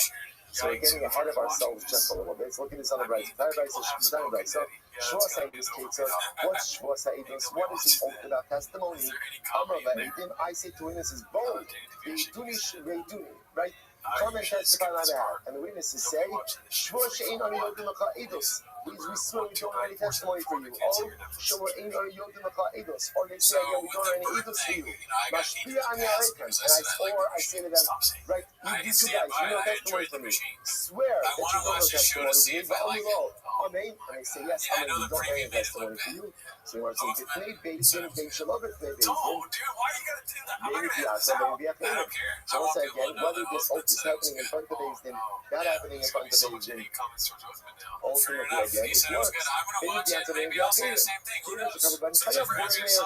ultimately again, whether in front of Bezdin, not in front of Bezdin, they take the oath themselves, don't do themselves the fight. They won't say, contradiction. Why? In the previous thing the mayor said that halacha l'maisa, halacha l'maisa, if they're being adjured through someone else, it only works in front of Bezdin. According to this Brisa, even if they're not giving, even not in front of Bezdin, if they're being adjured by others, the shvur works. So how do you reconcile that? Or what shlamina? Because what does it come down to? Whether or not they said amen. If they said amen, then that is as if they made the shvur themselves. If that's the case, it works in front of Bezdin and out in front of Bezdin. If they did not answer amen, then it only works in front of Bezdin, doesn't work outside of Bezdin. So what do you see from here? That answering amen is tantamount to taking the shvur yourself. I'm not going to say that. I'm sneaking the off and nani daiko. So I just seem to support the same ideas. Rabbi Tani, the Katani, shvur's between, always in Mishnah, shvur's between the Haggett, the Anashim, is the Nashim, the Rachokim, the Kovim, the Shem, the Tulin, the Bezdin, the Shalom, the Bezdin, the Pi'asmo. So the Gemara says, yes, we're in, so something we know in Mishnah, that's what? That ultimately, again, shvur's between only works, even out of the presence of Bezdin, when it's of your own vocal volition, you're making it yourself. But if you're being adjured by someone else, it sounds like shvur's between doesn't work. Check out Tony's Sefer, Service and Moshe, the Sefer says shvur's between works, even if you're being adjured by someone else. So which one is it? If you, the beginning of it says shvur's between only works if you're making a shvur yourself. Sefer makes it sound like shvur's between works, even if what? You're being adjured by someone else. So which one is it? So let's say what's the distinction? The distinction is whether or not you're answering amen. That's the distinction, right? Ultimately, again, if you're answering amen, it works even if you're being adjured by someone else. If you don't answer amen, and it doesn't work. I must have the Shmuel, my Kamashmuel, so what does Shmuel come to teach us, right? So the Shmuel teaching us, the Gemara says, Dukya Gemasnisin Kamashmuel. Shmuel is just teaching us ultimately again the deity of the Mishnah. Let's say, what could be in the Mishnah? Effectively, there are two ways to take Shmuels, right? Either you can take a Shmuel yourself, verbally articulating the Shmuel, or halachah says someone else says the Shmuel. And you say amen to that is tantamount to taking the Shmuel yourself. And Shmuel is just coming to highlight this Yisod from the Mishnah. How'd you know that? Shmuel Shalom sign? Shkoya. Mom, I got enough, but don't worry. I was over. All right, we'll talk about this later. I'm feeling all overstimulated. I did like shirking the responsibilities of being a parent. Well, guess what? I didn't make dinner tonight. Figure it out yourself. But I'm overstimulated. I no longer love my father. I'm overstimulated. I'm gonna go fuck up like this. I'm out of here. I gotta work on the street now. And I'm gonna get stimulated every night for money. Mom's back to being a streetwalker. I'm back. You've done it before? I was overstimulated as a child.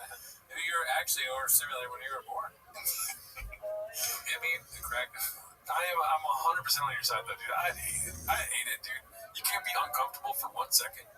You know? Is that what it needs? That sounds right. Overstimulated to me is a synonym of feeling uncomfortable. Yeah, like, you could just, like, bite your tongue and live through a moment, dog.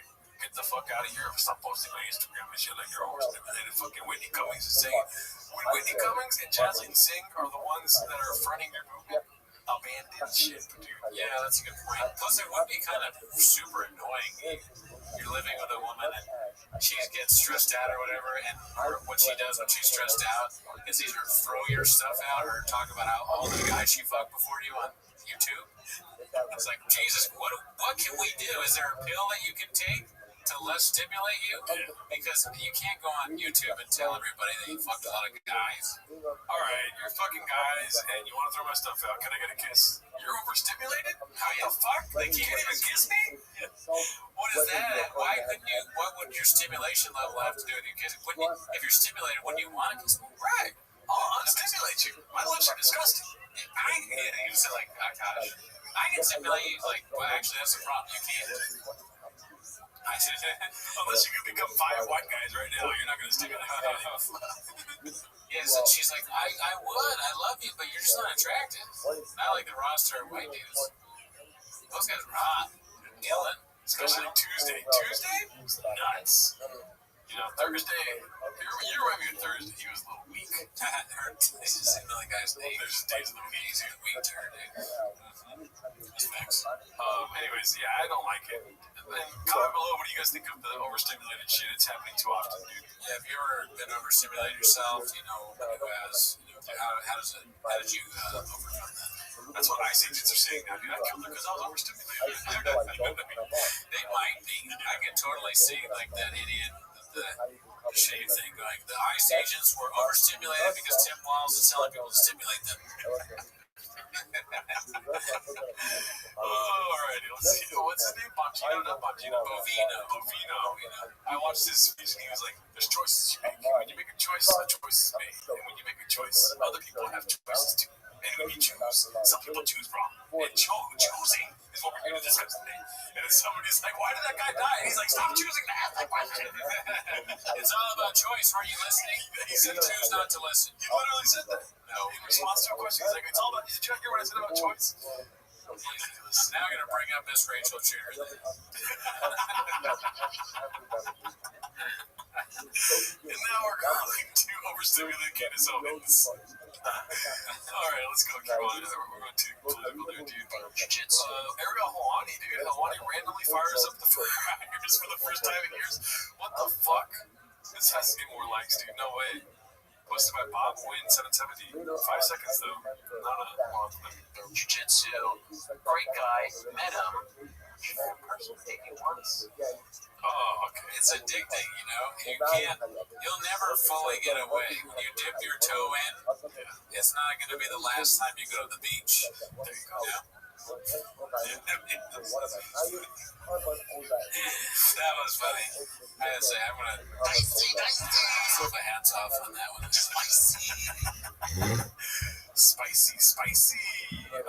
I agree. Sometimes when you're coloring inside the lines, you're gonna fucking break a couple crayons. You know what I mean?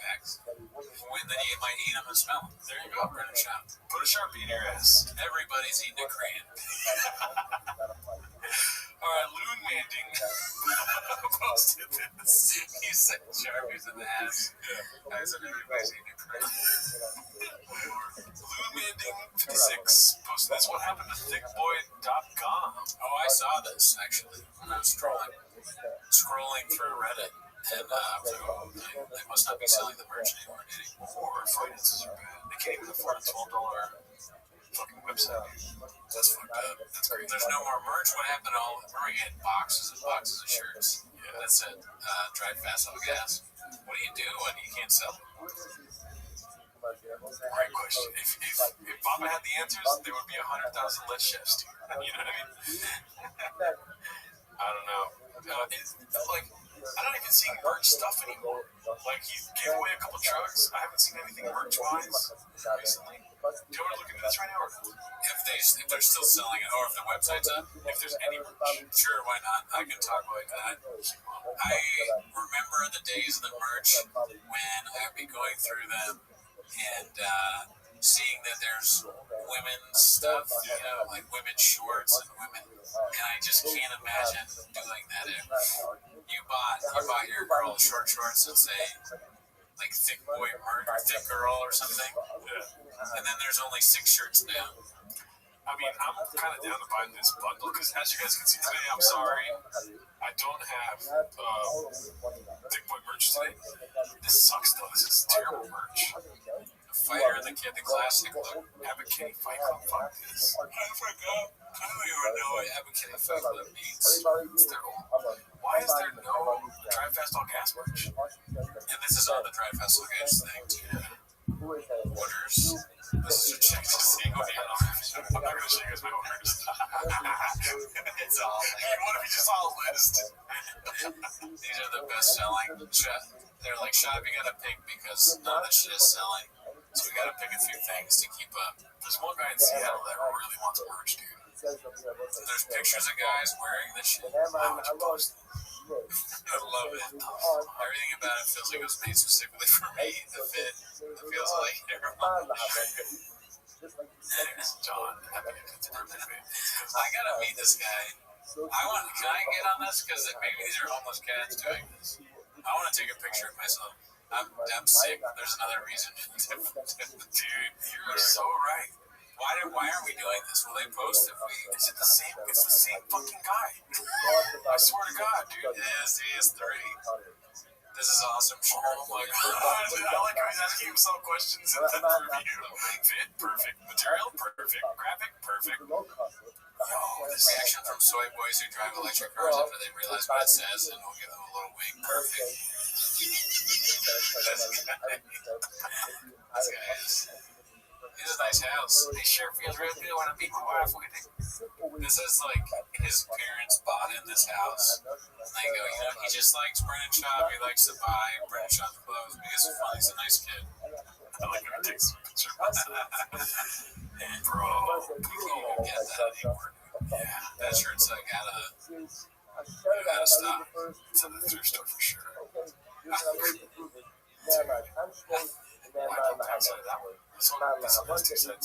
Easy ordering and arrive very quickly. Product is quality. Exceeds expectations and want to order more. That is so funny, dude. Why don't they say like thanks for ordering again? Why don't they say again? They don't recognize John, dude. John is keeping them in business, dude. John's really into it, and he's got great hats. Yeah, his hats are actually making the fit come together. Oh, I can't buy that merch. Damn. Dude, that's amazing. I'm kind of having fun looking at this. Yeah, John is all over the place here, dude. I want to see this one again, though, because there's 2 pictures of this one. Why it's not working? Is John an orderer? I want to see all of John's posts. What's that, a bottle? You don't know about Blue Venom, dude? Oh, but you can't buy Blue Venom from Brennan. Works great. Love the taste. So this is methylene blue cool mint. And then don't spill it on your white counters. Good call, keeping that off the white counters. I wonder what sad shop employees responding to this. Bro, how are we so far behind on this? This John guy has to have another one. There's no way he posts 3 reviews. There's this many. Do you automatically show up?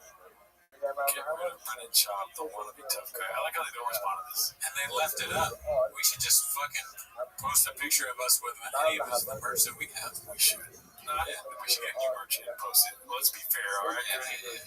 Because it's like Ben. Yeah. Ben for a second. Super soft and bright colors fit his athletic. Thanks for the awesome feedback. We're glad you love the softness and colors. And the fit works great for you. Appreciate the support. What's the latest one from? What date? Does it have a date stamp? Let's see. Because if they're still doing the First off, this guy. That guy definitely listens to the fighter of the kid right here. He's a little scary. He's pissed he didn't win for sure. The truck will go ahead. Let's see. The latest one. This is 10/28, so it's So they don't. it's again, it's a little misleading because some of them were from this month. Okay, we were looking at good. I could be mistaken. No, I think it is in chronological order. Yeah, I don't. Damn. So we gotta wait for you guys to The bit. love this stuff. Why didn't they respond? They responded to this one. Started to acquire my own little drive fast all gas section in my closet. Gear's comfortable and gets compliments when I go out. Bro, anyone that listens to T-Fat K can fuck us up. That's what I'm getting. Yeah, these do look like pictures of people that could beat us up. Yeah. He turns around, he's like, what'd you say about Brendan? He's They gonna fucking kill us. They kind of, they look like they've all had a somewhat tough life. Yeah. Retired WWE. That guy, he was Shawn Michaels, maybe. Yeah. Like a dollar store for Shawn Michaels. This is dude, we can just do the whole show in this review section, Daddy. It is very interesting. Let's go to 1-star reviews with pictures. There is none. You fucking homeless cats are willing to put your face on. They know Brandon would fuck them up. I don't want to leave a 1-star review. I want to leave a 5-star review. And so, guys, you gotta hold us accountable. You can go back to that last one, sir. That was a funny story. After failing to ship the order before Christmas, so this was a Christmas gift? Oh yeah, look at 1/21/2026. Okay, so I sent several emails attempting to find out where my order was. Literally cannot get a single human being on the phone or an email to respond. I had to open up a dispute with my credit card company, and then suddenly 2.5 months later, a random package shows up in the mail. LOL. Anybody reading this? I have your package unopened. I do not want the stuff. I already got my money back. Damn. A Christmas present from T Drive Fast on Gas. That's crazy. What are you doing, bro? After finishing the order, it's the same thing. Oh yeah, this is the same person just twice. 3 times. Oh wow, he's really bad. So that's January 21st of this month. A blind subscription they hope you forget about and keep paying for. Oh no, if you haven't do that. Okay, you can turn the VIP up. What do you get? Monthly member credits. Best price on British Shop gear. Okay, you guys give me gear for $30 a month. What the fuck? You had to pay for it twice? So if you're in the club, you get deals on the Drive Fast on Gas merch. Unreal. What do you get in the club besides that? Automatic double entries into all giveaways. Okay. Full control over your membership. Pause skipper kits. Wheels on toe. No bullshit, no questions asked. Exclusive VIP monthly giveaways. Of what? Nobody else gave. Who knows? They keep it paid for a reason, Daddy. Yeah. Early access to new drops, sales, and giveaways. Give first dibs. Drive Fast on Gas releases promos and giveaways before anyone else. I mean, when are they giving away the next truck? I mean, I don't want to be that guy, but we're gonna have to enter and send in a picture, dude. Like, that's the only way we're gonna feel okay with this. I want to definitely send in a picture. I guess we can buy the Epic Kinney Fight Club app. No, I'm not doing that. We're not going backwards, Daddy. Okay, no more buying merch. The future. No. Next drop. Okay. TFAG merch, dude. When is the next drop? Everyone's waiting. Everyone's asking. that's great. All right, back to this. Let's see here. On Papa's queerness, homophobia, and search for identity posted by potential being 6301. I'm curious to see how long it is. It's very long. I was caught off guard in a recent golden hour clip by Papa's overt homophobia. I suppose the rhetoric is typical of right-wing alpha male truck pods. Is that a thing? I don't know about that, dude. That's social media. This isn't real. I don't know if truck pods are a thing. Let's take truck out of that. Right-wing alpha male pods. Sure. Okay. Now it makes sense. Truck pods, very funny. Potential being 6301. I think that was like, that's fine. Yeah, it's fine. It's not, by the way, it's not a truck pod. It's a golden hour. Oh, okay, and then even more evidence that it was a joke.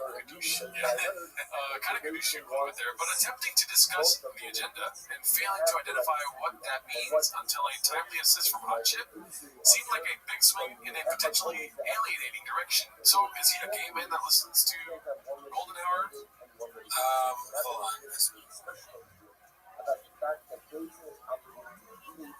I don't know.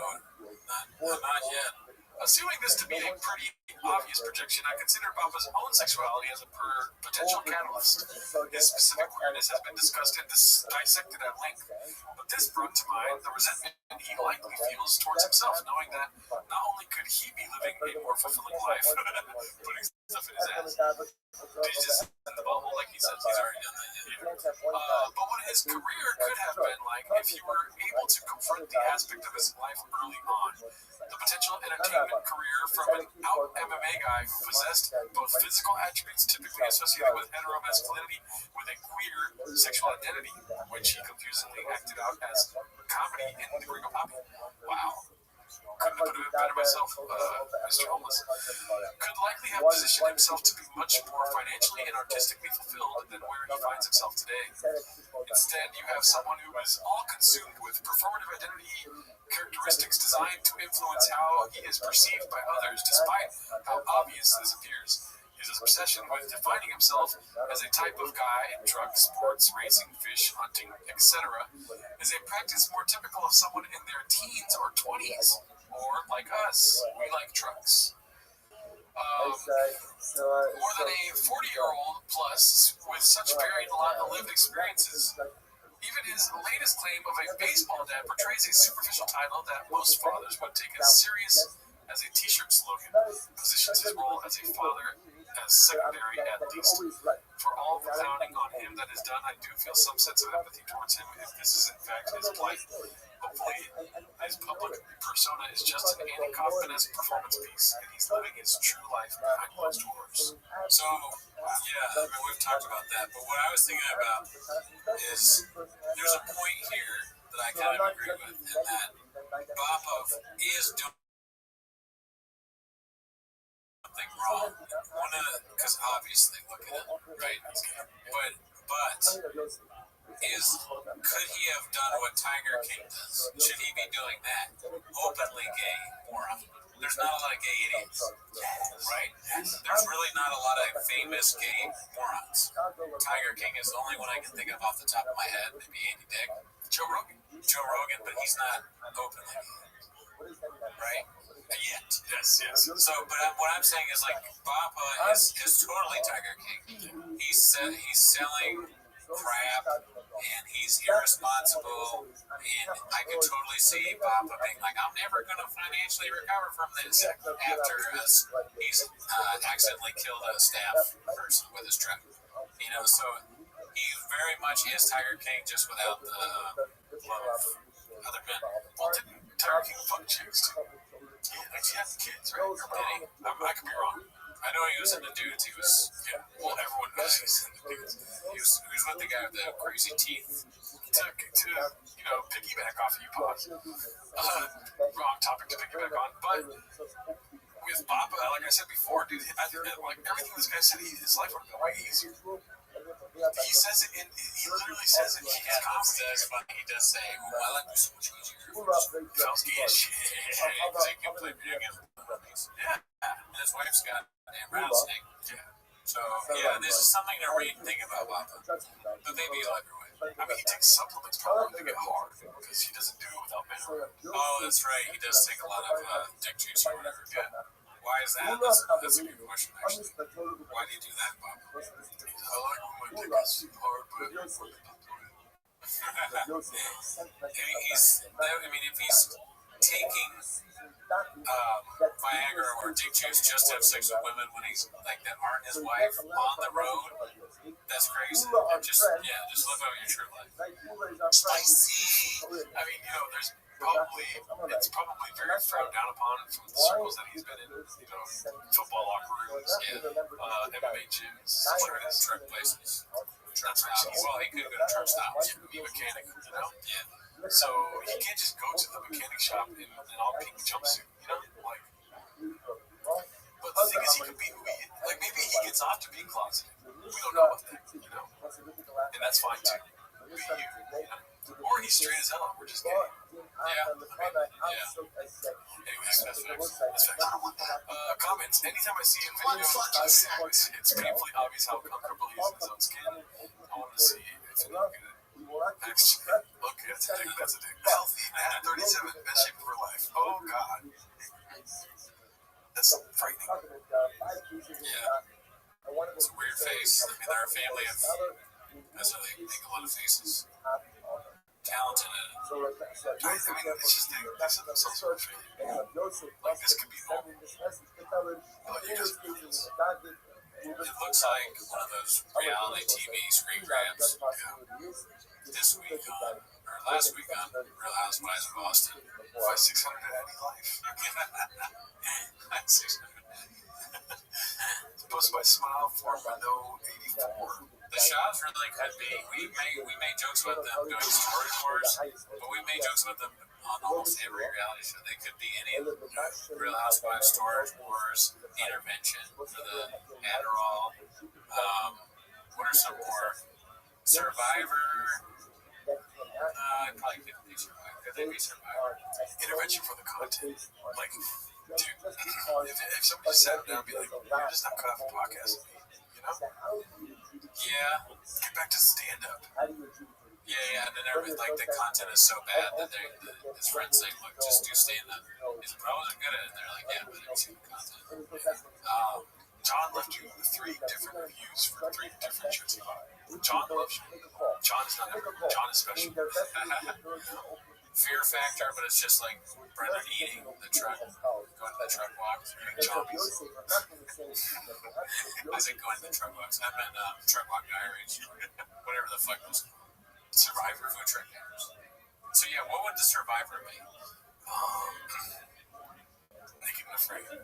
Maybe probably better than Survivor. Naked and Afraid, so Burnt's on that too. Oh yeah. Oh, they're gonna go to. I mean, I forget who it was. One of these commentary channels called it. Everyone's becoming. Podcast Cringe, I believe. Everyone's becoming Brendan Schaub, dude. Why? Because everyone's getting a wave of hate. Oh yeah. Bert Kreischer, Tom Segura, Joe Rogan, Whitney Cummings. They all laugh at Brendan Schaub at one time, but they're slowly becoming. They're all gonna be naked and afraid soon. So in the future, when everyone's at the same low point, they should all have like a season of Naked and Afraid. That's so funny, dude. They fall so far that there's a season where Joe Rogan's like naked, like trying to 70 years old. Naked and Afraid is how the woman felt that Brian got to his apartment. It was there, I had to do it. I'm a fucking I know. I tell jokes, I do crazy shit. I made some mistakes. He got knocked out by no Garo. He's in insurance. He's got I get all that. I get all that. It's Keto, bitch. It's Keto, bitch. Alright, let's see what this is. I don't really know that many reality shows. Love is Blind. Yeah, Love is Blind. What's the thing is, I've never seen that one, but I assume you can't see who the person is that you're falling in love with. Yeah. So Dalia is like going on dates, but he can't say how old they are. The first question he asks. And when they sit down, they're like, hi. He's like, how old are you? Yeah, they're like, I can't tell you my age. He's like, God, you do. Fucking to tell you. What's the other one? I just had it in my head. Oh, Love on the Spectrum. Like Love on the Podcast. I think. Well, there's some interesting characters in the chaperone. They're all on the spectrum. Yeah. Beast of a Burnout, Bob. Plus my Clint Puller Chips. It's our favorite truck. Look at that. We just saw them working on it. I love this truck.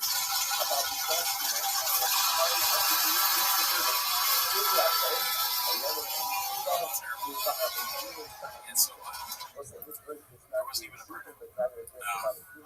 No. It's too loud. I wouldn't. Yeah, my burnouts are a lot quieter than that. For sure. I burned out my truck earlier, dude, out here in Seattle. Oh, that's right. Yeah, dude. I was like, dude, so sick. I'm sorry. I deleted the video. You ever recently deleted it? Yeah. Oh, I deleted it. Oh, fuck. All the Wrong Moves. Blockbuster Studios presents Caterpillar Hot 7539, City of Austin, All the Wrong Moves. Good. Are we on here? I love when I see your names, though. Cast Media, Tiger Belly, Comedy Legend. Yeah, I'm at the Moon Terror. He's not at the Moon Terror. 210, no longer around. He used to do Bravo. Food Truck Diaries. God, did he fuck that dick? Fuck that, dude. Figure that, did you? Alright, let's see. I eat your food. You get douched. Post by Exo Truck. We're gonna end the show pretty soon here. 3-minute clip line on this one. Post by Exo Truck. You're gonna have to fight. Because I'm not gonna fight you. That's not an option, man. I'm so mad. The car's broke. We've been through this enough. Whoever loses, leaves. Did he break in? He didn't break in. We have no idea. So I take my sweatshirt off and I'm just in sweats and no shirt. So I'm like, shirt. Yeah, we're fine. UFC stuff. Yeah, UFC. But you had to fight. No training, nothing. We're gonna fight us. I'm not fighting you. So I'm like, I'm gonna get to you. Because I want him to fight me first. That's why we kicked out the team. So I go, fuck you. It's your turn. That's so crazy. America. Why does he do this? I don't know. He's probably saw it on TV or something. I am white as shit, Dallas. Yeah. Look you right in his face. Face to face. Wow. She doesn't know. Wow. I'm a big dude, too. But I'm fighting. Good luck in the fight. So I'm fighting. I just lost my goal. I grabbed him by his sweatshirt. Grabbed him. Throw a glass door and shattered her glass door. It's kind of bad. Then I went to practice. And told the entire team what happened. You know, and storyteller, so I just roasted this dude so bad we had to move out. I had a roommate at the University of Colorado. My first roommate, he was on the football team. They played tight end. That kid way bigger than me. You know, when you're roommates, or you know, like if there's someone in the studio, what's mine is yours. I don't give a fuck. I don't have groceries. You don't give a fuck. I ate one hot pocket. I come back after practice. While I was at practice, I took longer. Like, shit happened. He was dead. No, I wish. No, he fucking went back home and put. John boring ass story. Theo said something super funny. Just to say, he's not dead, Theo. Anyway, so I beat his ass. After the fucking thing, he probably goes, he takes Theo aside, he goes, dude, I'm not gonna say it, or you gonna say it? I was like, what? Ruined my stomach. That was killing. You gotta stop, Theo. Come on, tune in for you. They tuned in for my story. They tune in for the win. But he has the posters right behind. He's like, did they tune in for the king? Or the sting? He really makes me answer it, too. He waits. The king, I guess. Who's the king? Who's the king? No, Theo's the king. Okay, the sting. They answer. Brendan Schaub was the sting. How so? He looks like a bunch of bees stuck in the face. Is that real? Yeah. And then, How do I not know? Theo is the rat king. So the king. Oh, yeah, I knew the Rat King. I forgot because it's so long. Yeah. But that's like a douche. Like, the sting is like a douche. I'm going to be seeing my therapist this week. You know, dude. That's instead of getting to know me, I'm like, the reason why the king is because Rat King Theo is the Rat King. And the therapist is like, how does that make you feel? I'm like, well, Brendan Schaub's the sting, so it's all good. Man, Let's see here. Post-it notes on every single thing thing that's his, even individually, like, you know, when you get individual rappers and pop cards, he opened the box, put his name on every single individual thing. We had a straight up fist fight. I threw him through a glass window. And then he went and told the coach. I thought he was getting cut from the team. The coach brought me in. And he was so intimidated. His name was Gary Barnett. And pull up a picture of Gary Barnett, please. I mean, Hall of Fame coach. I think I met him one time. He won a Rose Bowl at Northwestern. He was so intimidated. He's got that roommate in college, right? He's the only one ever.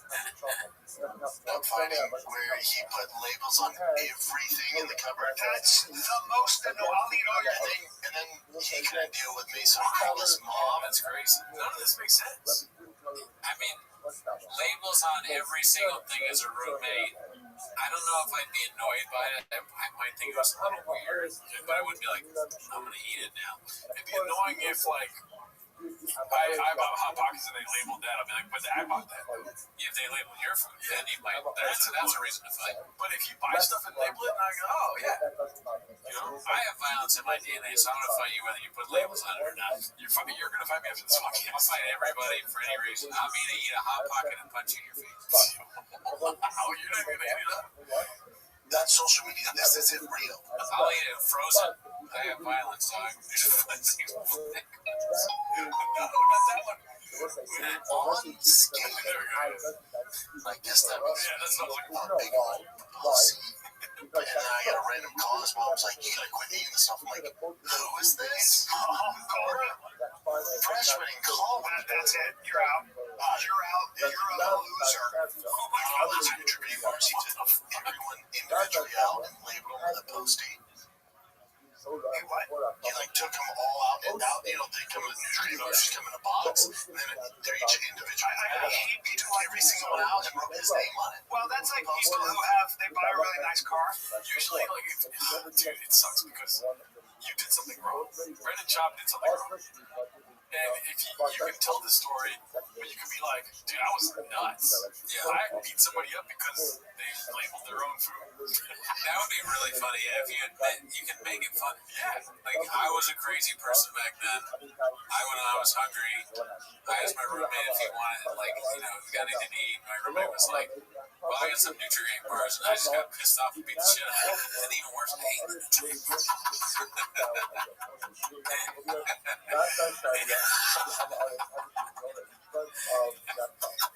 His mom called me from the hospital, and I was still drunk, so I called her. And then I went to the hospital and beat her up. And the worst part of it is, the coach let me say, because I was good, he was like, you know, so it just goes to show how fair a little more.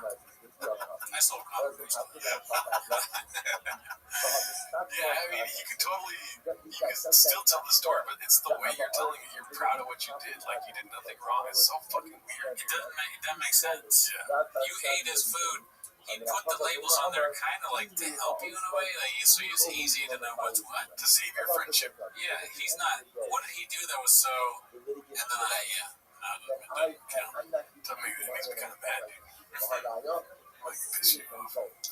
I'm fighting. And I know this is different, but they'll keep a car cover on it and they'll drive it once a month. So I'm like, listen, I'm like, fucking drive it. You precious bitch. But Bert, did you actually take the stuff after he labeled it? Or only before? Oh, yeah, I took it. I'm halfway through the Charlie Sheen documentary. He tries to change the subject as fast as possible. like the story again. This is Brendan Shaw when it comes to accountability. He's gonna fuck you up, dude. That's him looking at the Triscuits. Relax, that says someone else's name, but He just realizes, oh, I'm throwing someone through a window. How dare you put your name on your Triscuits box? oh man, there's not a chance you'll ever see a therapist if you like, you know. No, I don't think so. No chance. No, not unless he's forced to, and they won't take it seriously. Yeah. I mean, the therapist is gonna have a field day. The therapist is like, oh, this is easy. You suck. You think it'd be easy? Yes. Oh yeah. It's, dude. I mean, not to douche my Lord and Savior, Bob, but he's simple, dude. Right? He's not complicated for sure. He's very simple. He's gonna be honest. I guess, in a closed room with no cameras, I'm hoping. And he might give you some merch to try to, like, try to make it seem like I'm a nice guy. Why does everyone hate me? The therapist's like, dude, Bobby, listen, bro. If you're his therapist and, like, you're just a normal guy, do you get home? It's like, do you think you can help it? You're gonna watch the specials, you're gonna do this stuff or not? I mean, you shouldn't, but I'm sure it's very hard not to. The therapists are talking, let me check this guy out. He says he's a comedian. Yeah.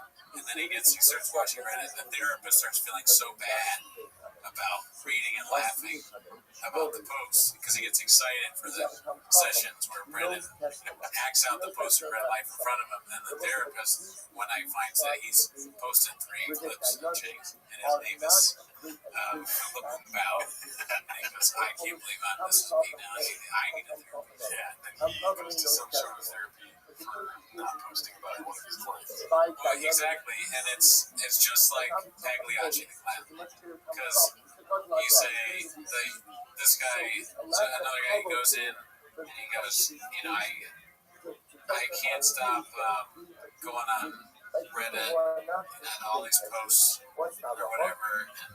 I was trying to do a Pagliacci the clown, but I'm too tired to do it. But at the end of it, he goes, Dr. I'm Pagliacci, or Dr. I'm Judy Rogan and Shorty. Yeah, you know what it was. You know I tried, dude. You know I fucking tried, all right? I'm tired.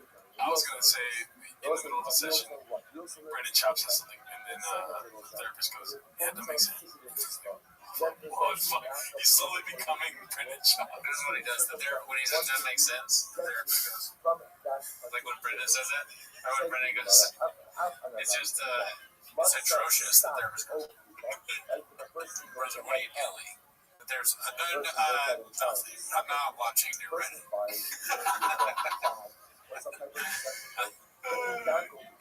The therapist does shit like that.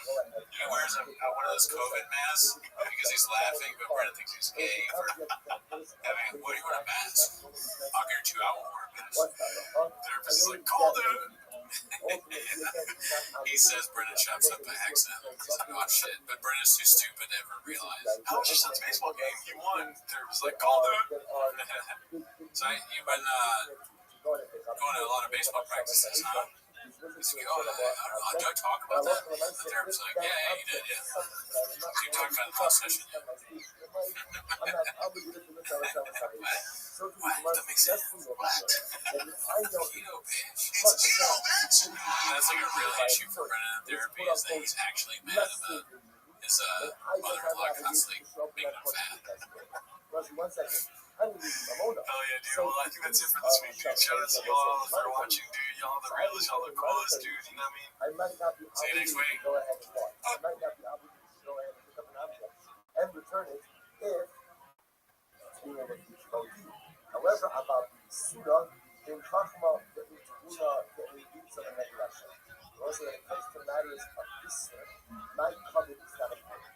When it comes to matters of Isser, God was the possible, there is no wisdom, there is no understanding, there is no counsel, there is regulation. When it comes to matters of Isser, you do that which is right without regard for one's personal covenant. So if I know testimony on behalf of someone else, who's very often tells me sued, so I have an obligation to give that testimony independent of my own covenant. So you must welcome to Shur Hashem, rather than Hashem, only hold to the covenant of God.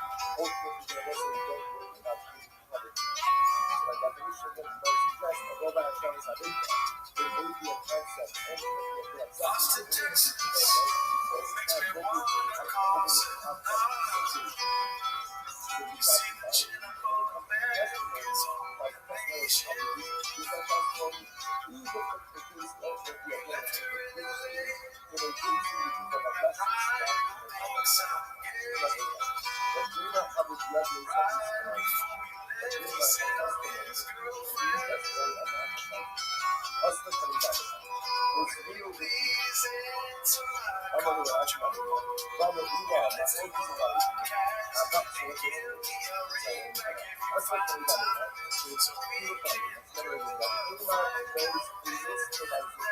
becomes the basic about me, man. And what it's serious, and we're not you're not focused on it. Nevertheless, so everybody's doing that. Everything that I see, I did that. And I see that I know that one second. That's what is the body. Not focus on what I see in the however, we can do that for family, right? Don't everyone is doing that. Take your testimony possible. And I know why do you think that at the end of the day, you are seeing the feeling why you see it? Why you see it? At the end of the day, look at this guy. I'm ready. This is right. You're not saying that. I'm going to start saying this. Right? See what they want to do is what I do to happen. But you need to have it. See what they do is like, hey, that's not that. I don't know what you do. You stop here. You tell me, you have to stop. Because I just don't know what. When I don't stop, you do not stop. And I just say, you don't know what you do. You have to see. You have to see what you got. So you have to understand it. And I say to public prayer. I may not be a part. Hold on. I really thought I don't know what you said. I was true. I see number one is to go ahead and do something. I see number two is to just cover something. Therefore, I got to tell that you have to cover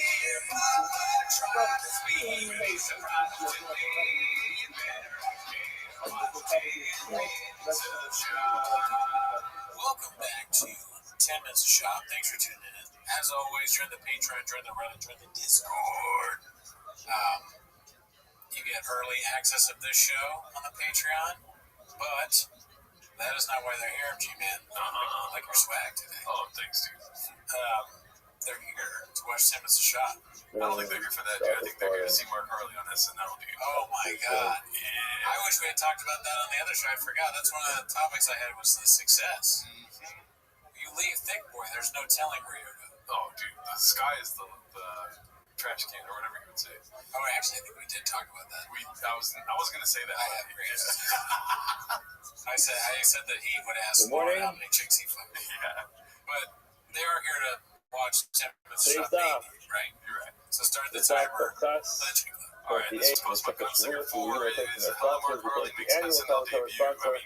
Make the self-respecting versus the self-respecting overshoot all the shooter as his course to the third you also think that the Stephen Harry's in the overshoot of the month of Shiva and loving memories to his brother or James Bora back with Joe and the Fiesta is coming from Havanaliyah and the family should have in the cover. Based off of that self-respecting self-respecting we're going to pick up like that giant on the days after 2 dots, so around 12 to 15 lines from the bottom of the page. Just a quick reminder, if you learned the Mishnah yesterday, the person said, Shvuah lo ochal kikar zu, person takes a Shvuah, he's not going to eat a particular loaf of bread, and then he says again, Shvuah lo ochalena. There's a Shvuah that will not eat it, and then he says again, Shvuah lo ochalena. So he says 3 different things. Number 1, he's not going to eat the loaf of bread, and then he says he will eat it, and he then says again, he won't eat it. So yesterday's Gemara analyzed why the first time and why the first 2. One of the Mishnah, the Gemara says, let's just pick up from there again, all the way from the Mishnah. One of the Mishnah, why do you have to say both? Why do you have to reiterate this Shvuah twice? Gemara says that Tanakh teaches us time is how much for Okal. The reason why he's only 5 once is because he first said he's not going to eat it at all, and then he repeats Shlo Achlena. In such a sequence, in such a way, he's only going to be 5 once. Lo Achai V'Achala, Avo Amar Shlo Achlena. He first said Shlo Achlena. While the Amar Shlo Achlena, then he said he's not going to eat it at all. L'Chai Karbi. He eats food more to explain to the Rava, the Rava Shlo Achlena Kikar Zu. The person says he's not going to eat this loaf of bread. So then that particular expression of I won't eat this loaf of bread, so then any part of that loaf of bread becomes forbidden, and therefore Shiva, Sha'achal Mimena Kezayas Kain, once he's eaten a Kezayas, in our form of that bread, halacha is he is chayiv. However, if a person says, so when no, I won't eat this loaf of bread, in other words, the expression of if a person says, I will not eat this loaf of bread, that means he's not going to eat any part of this loaf of bread. Therefore, as soon as he eats a shear of a kazayas, he is tired, he has violated his shua, and he has to bring a carbon. However, the person says, that expression means he's not going to eat the whole thing. If eating the whole thing is where there's a problem. But if he does not eat the whole thing, then there is not going to be a problem. The difference is the order that he speaks. If he first says he's not going to eat this loaf of bread, which means he's not going to eat the whole thing, and he's not going to eat any of it. And then he reiterates he's not going to eat the whole thing, so that's unnecessary redundancy, because once you can't eat any part of the loaf of bread, so then you don't need to have another expression to say you won't eat the whole thing. There's a problem between the two diets. So therefore, in such an order, you would think that that's weird. We've only tried once, so Mr. goes on to tell us. This is Nigel. And that's how he wants to time it almost to also what I was so fun. In other words, if you switch the order, and first say he's not going to eat the whole thing, and then he won't eat any of it, in such a case, he potentially could be tied twice. How is he tied twice? He eats the kazayas, then he violated the rule of the people who keep it second one. If he eats the whole thing, he violated his rule of doing the whole thing, won't be tied twice. That was the one for the explanation. Then Gemara goes on. Shua small flat. Person takes a shua. He's not going to eat the whole thing. That's so and then he ate it in the time of like, I don't know if this guy's now again, there's one of the fourth. This is the third expression. However, if you explain to me first the difference between shua like the zoo, that I won't eat this loaf of bread, and shua flat that I will eat the whole thing. Fine. Then why do we have to say again shua flat? Gemara says, why do we have to have a third utterance? Gemara says, how come Ashman this teaches me another halakha? Which is, you walk through the lesson of a very important rule, says the Gemara. Our Mishnah is simply telling us how many obligations this person has if he violates this rule. So if a person says, I won't eat this loaf of bread, and then he says, I won't eat it, I will eat it.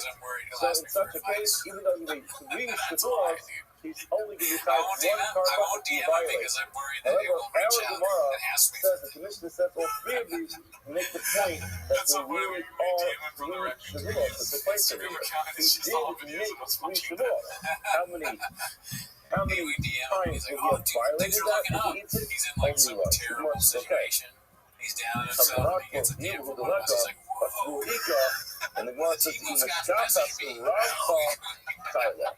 you find a place that Shavuot can actually take effect, it's so funny, it's gone from his devolve on something, then Allah says you will be tired again. Now the Gemara says, okay, very nice. Where is this going to be relevant? In other words, very nice that it's three Shavuot. If he's only ever going to be tied one carbon, who cares if that's 3 Shavuot, 1 Shavuot, or 30 Shavuot? It makes no difference. Always only be tied one carbon, the Gemara says, look at the Rabbi. In the case of Rabbi, we'll be able to find the practical difference how many Shavuot there are on the Rabbi. In this al-Rishona, if you will reverse the first Shavuot, that is to go to Rav, to go to Jew, it's not a Parak Shakara, but a Parak Shakara, he goes ahead and takes away his first Shavuot, but also Lo Shnia Tafka, the second will fall into its place. Because we judge this in such a Shakara, just to get you to bring this out, the way it works when a person has a second valid Shavuot on top of another valid Shavuot is that the first one kind of covers. In other words, you have a Shavuot that takes effect, and it takes the top of Shavuot.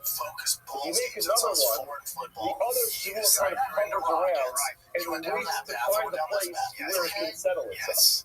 Now, if you never remove the first Shavuot, then the second one is going to continue hovering for eternity and never will take effect on something. However, once you remove the first Shavuot, and immediately the second one falls into its place. And that's the point that you are thinking. The point that you are thinking is that even though you could only have one effective Shavuot working at once, which means if I will have only violated one Shavuot, and I'll only have to bring one carbon. However, if by some mechanism I remove the first Shavuot, so then the second one immediately falls into its place, and the Shavuot is then activated. That's the point that we're making, that this person made 3 Shavuot, you remove one, the second one falls in. You remove the second one, the third one falls in. And that's the relevance of all 3 of them working. But we want to try to prove this point that you can have one sitting there waiting to take effect, but it can't take effect until the first one goes away. Many of them say, yeah, let's try to bring a proof to this point. It says, Nisha Nadar, Veit Naziris. The person took upon himself 2 different periods of Naziris. The Naziris is the form of a Shavuot, where a person, or another, a person takes upon himself first Yugin, if he accepts upon himself to be a Nazir. Let's just say it's Stam Naziris is supposed to know. So for 30 days he wants to be a Nazir. During that period of time he cannot be haircut, he can't have any great products, and he can't become Tameh. Now, the halacha is, the person says, I would like the person as a first expression that you would like to accept upon yourself 2 periods of Naziris. So now, he clearly can't do both at the same time. So it works. You have one, and then immediately afterwards, you have the other one in succession. Will be consecutive after. So you have Naziris period 1 and Naziris period 2. Now what happens? Umana Rishona. He counted the first 30 days. Now how do you end the Naziris? It's ended by bringing a carbon and taking a haircut. What does he do? The hit for Shaleh carbon. He separates the carbon, ready to go ahead and to offer his carbon to take the haircut. Then he says, you know what? Forget it. I don't want to do the first one. So he goes to a Rav and he says, listen, Rabbi so-and-so accepted upon himself 2 periods of Naziris, but the first one was a mistake. I never should have accepted the first one, and he explains why it was a mistake. So Nishal al Harishona, afterwards, he goes on and reverses the first one. Now, what does he have left? The second one. Now, what do you think? How is this work? Option number 1 is that the first 30 days is completely ignored, and it's as if he wasn't a Nazir. Even though he practiced it, he's not a Nazir. And then, period of Naziris kicks in from day 31 till day 60. The Gemara says, no, that's not how it works. The other option is, which is indeed how it works, you delete the Naziris of the first 30 days, and also Roshniya Harishona. The second one takes effect during the first period of time.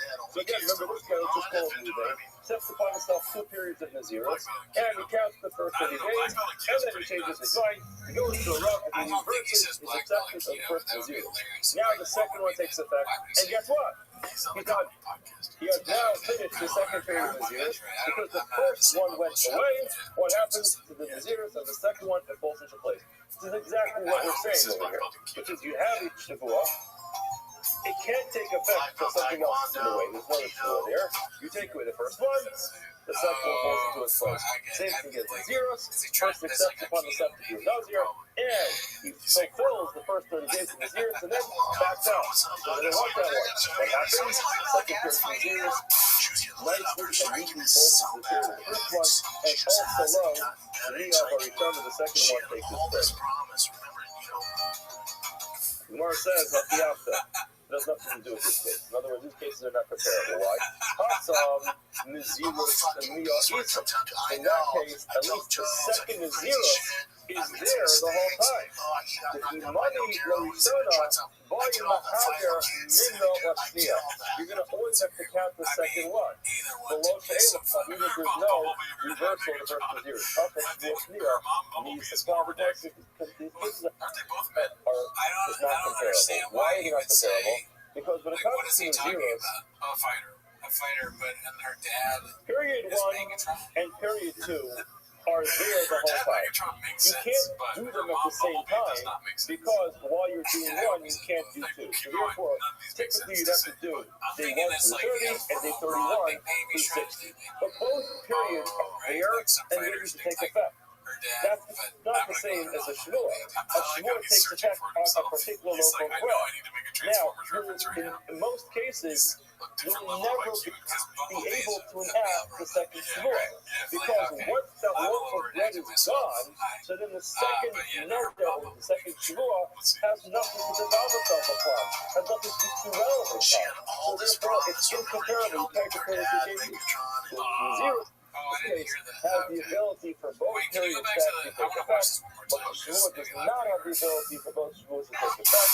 Therefore, either one or the other. You choose either you have shvuah 1 or you have shvuah 2. You can never have shvuah 1 and shvuah 2 because it's only relevant to only one loaf of bread, and therefore if you have shvuah 1, you want a shvuah 2. If you have shvuah 2, you want a shvuah 1, which is not like Naziris, because Naziris you could have Naziris 1, and then afterwards Naziris 2, which is very different than the shvuah.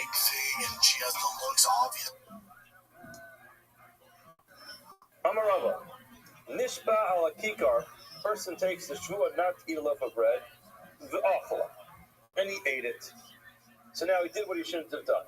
What's the halacha? Rabbi says, in Shayar Nimena Kezayis, if he left over an olive-sized piece of bread, halacha is Nisha Alel, you can still reverse the shvuah, and retroactively it turns out he did not violate the shvuah. He ate the whole thing, at that point in time, he ate the whole thing, he can no longer go ahead and reverse the shvuah. Anyone wants to analyze this? Amar Alei, goes Ata, praise the Rabbi, Ravashi. Rabbi, the son of Rabbi, was analyzing this Ravashi, and he said, hey, Idani, how does this work? Is the Amar Shalom Otai, if the expression is real wrong, and I'm going to eat this loaf of bread, actually, now, we explained to the Mishnah, that means he can't even eat a kazayas. So then the kazayas kama, al-be'it isura. Once he ate an olive-sized piece of bread, he's already in violation. So now how can you, what's the difference if you have a kazayas left or not? In other words, remember, we said, when a person says, Shavua, the Opal Tukazu, the halacha is, he violates the shvuah as soon as he eats one kazayas. So now, if that's what happened, he ate a kazayas, so then why do you have to have a kazayas left at the end to be able to determine whether you can reverse it? He already violated the shvuah. It's done. It's over. It's already a problem. So then what do you mean you can go ahead and reverse it? How can you reverse it after you've done it? It's too late. The deed was done. He violated the shvuah and he's out. So then, these are all if the case was, and no, he didn't violate anything yet. Why? Because in this case, he said which means you will eat the whole thing. If that's the case, then his prohibition is only to eat the whole thing, so night period kazayas. Why are you saying that if you eat a kazayas, you be a problem? Sorry, not to get excited.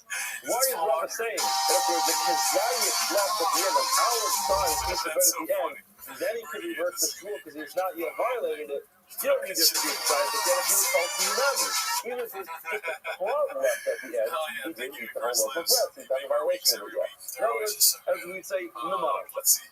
If the case is where he said he's not going to eat any of it, so then once he ate a kazayas, he's out, there's no turn back the clock at that point in time he violated it. If the case was that he said he's not going to eat the whole thing, so as long as he doesn't eat the whole thing, he gets the reverse because he's not in violation yet. Why does it have to be that there's a whole kazayas left at the end, even if there's only a palm left at the end, he's here to reverse it? Gemara says the two possibilities. If the case can be talking about that he said you won't eat it at all, If he says you won't eat the whole thing. Let's explain that. If I say this to you could give a suggestion as about a case where he said you won't eat it at all, and then the honey the point Rabbi was making was, you can't reverse a shvuah if there isn't at least a kazayas left at the end. But if there is a kazayas left at the end, you can remove the shvuah of remaining kazayas. So if you have a significant difference here, which is a kazayas, you can go to the Rav and say, I made sure that I already gave you this bread. You know what? I ate half of it, but you're saying the kazayas left. Unless you move the shua on the kazayas, you're going to have the Rav validates that reverses that shua. You know that shua. Now, what Rav is saying is, since there's a kazayas left, upon which the annulment works, and the shua goes away, you say retroactively goes away on the entire for bread as well. That's Rav's thing. What this means, you give the Mahana Shayla kazayas faster. Since the reversal works in the last kazayas, it also works in the first you could also suggest we'll talk about slow flex. That his actual expression was he wanted to help it. Now, the Rav is pointing out is Ish Shire Kazayas Tasha Rishtuya. Below, Tasha Rishtuya. Rav is saying that you're right. You're not in violation of the Shavua to use the whole thing.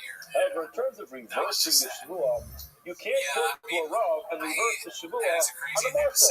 You have to have something there to actually reverse the Shavua. Now, if there's a Kazayas left, then you can reverse it. If there's no Kazayas left, you can't reverse it. Now, what's the difference going to be? According to Rava, of course, he has not violated the Shavua. Why? Because he didn't eat the whole loaf of bread. Still a crumb left. Now the question is, can we come up with an arrangement where you eat that last crumb? Now, if there's only a crumb left, then no, you can't. You eat that last crumb, you have then violated your shvua to the entire loaf of bread. If there's a kazayas left, then yes, you can reverse the entire shvua, and you can eat the remaining piece. Basically, the more ask the question. Before the conversation This is the case we just brought up a few minutes ago. Person takes upon himself two different periods of Nazirus. He counts the first one. Hit for Shalei Carbon. And he accepted upon himself. He separated the carbon. The Afar Kasanas, who set aside the carbon, Nish al Rishayim. He goes to the head and he reverses the first Shavua. So what the halacha is mentioned also the Shnei Rishona, the second one now moves into the place of the first one, and the first is finished both periods. So he reverses it. He reverses the first Nazirus, the second one falls into that place, and now he's good to go. Now, what do you see from there? You see from there that even though he completed 100% of the Nazirus, still, you could go ahead and reverse it, and move another one to its place, which is the same thing as Shavua, and you see it's not the same. In other words, Rabbi says in order to go ahead and reverse it, you have to have a Kazayas left. Here, we're reversing the Nazirus when he's completely done with the Nazirus. He's after 100% of the days. Nazirus lasts 30 days, he finished all 30 days, and yet we're still allowing him to reverse the Nazirus. So why, when it comes to a Shavua, we require there to be a Kazayas left at the end? Gemara says, no, that's not a good question. Look at him. What's the one thing you see here? The reason why he can reverse the Nazirus is because he didn't bring a carbon. In other words, you're right. That's the comparison. A Shavua that has a Kazayas left is the same thing as the Nazirus that has a requirement to bring the carbon left. Gemara says that that's not true, but time to keep it. We learned that this case is talking about even if he did bring the carbon. Gemara says, all right, it's talking about where you take the haircut, and it's Rabbi Elazar, he's the Amar Shaklasik Makba. The following thing that Elazar says, you don't take the haircut, you're still a Nazir. Otherwise, the reason why he can reverse the first Nazirus is because he's not done yet. The time is done, but all the other obligations are not checked off yet. Yes, he's talking about when he did bring the carbon, but he did take the haircut, and the haircut is something which is obligatory. If you don't do it, it's going to... It's going to, if you don't do it, you're still in the Nazirus, you can still reverse. The Gemara said, no, that's not a good answer either. He said, so, but even after he took the haircut. Rashi says, the whole question is not a good question. Nazirus, Karamitz, we asked me a question, from Nazirus on to Shvua, Mi Garav Lashmiar Shvotato, what is the entire reason why the second Nazirus doesn't work? It's because of each other. There is the first Nazirus blocking it, as we explained earlier. But now that one is gone. In other words, the whole thing of Nazirus is you have two Nazirus periods waiting to take effect. The second one Pointing up the water, that was fucking is waiting in stupid, line for the but first book to before go that, away. you know, Now, that's why once he's you talking take it away, the second one just falls into place. However, that's different than when it comes to a shvuah. The shvuah doesn't have that problem. It's only one loaf of bread. It's only one loaf of bread. If that loaf of bread is gone, and that loaf of bread is gone. No, I'm talking about Tim Dillon, these guys like New York comics. You know, there's a civil war happening according to the Brad. Amemar disagrees with us. This is a field of kula. Even if the person ate the entire loaf of bread, there's no kitai left at the end. Nishal Allah is allowed to go ahead and reverse it. Now, even shogeg, if we're talking about a case where a person ate it by mistake, of course, they're carbon. It's still going to be a carbon, and therefore, because there's an outstanding carbon, you can still reverse this rule. Even made it, he ate it intentionally because the malchus, he still did not get the lashes, and since the lashes are still outstanding, he can go ahead and reverse it. If they took him into base tip, and they tied him up to the post, that they used to give a person malchus to, at that point in time, well, we can't reverse it because then he is officially done. Where it says to the small, there was small, they lost the basement pocket. He tied him up to this post, and then he sung a man to escape around the basement. He's probably no longer upset. It's part of the point is not the case. It comes along with his embarrassment. The Nicholas says he's embarrassed, and that makes it so shameful to be tied to the post. Once he starts to get embarrassed, he has discharged his duty by being embarrassed. We don't bring him back to the office anymore. So at that point in time, because he's done what he says, incorrect. Melodious. If he ran out, then you'd be right. Then at that point in time, we can't reverse the shvuah. But if he just was simply tied to the post, at that point in time, since he's not get the malchus, you can say, you know what? I'm tied to this post. Not to get the malchus. Can someone just please call my Rabbi? I have a Toxoplasmosis for that. rabbinic request. Rav comes running over at a second call. Yes, what can I do for you? I like to reverse my shvuah. He says, yeah. Explain to me why you want to pass out, why you want to do that. Give me an explanation as to why you regret it. Explain why you regret it. The Rav says, I officially know the shvuah. I'm tired from the post, and therefore he is here to go. Now we get into a different discussion over here. Which it is called shvuah al-final. The person throws a contingency into his shvuah. Shvuah is as follows. I did watch Good Will Hunting a lot of times. Shvuah, person takes a shvuah that he won't eat the loaf of bread. However, only if let's just say you have a bagel and a baguette. Let's just use this for examples. I'll try to keep myself consistently improved like this food method. You have a bagel sitting on the table, you have a baguette, and the guy says, he goes, I had the chance I to will spar not with eat this John baguette Jones, if I eat the bagel. and he goes, Which means that if he does I not knew eat the about it bagel, months ahead of he time. can eat He the goes, I baguette, got no every my problem. nutrition, But if he eats the everything was bagel, absolutely then his flawless. I got shvuah bro, takes you know, my effect, sleep, and he everything cannot was eat on. the He goes, I baguette. could show up at the gym that morning and Now, eat best. He goes, just to get a couple points out of he it. goes, he comes in, The pasuk says, he went to sleep "L'pal at asher 4 in the morning or yivachri something, b'tzayim." all night, and he goes, he L'pal asher yivachri ha'adam b'tzayim. That's the term of the pasuk.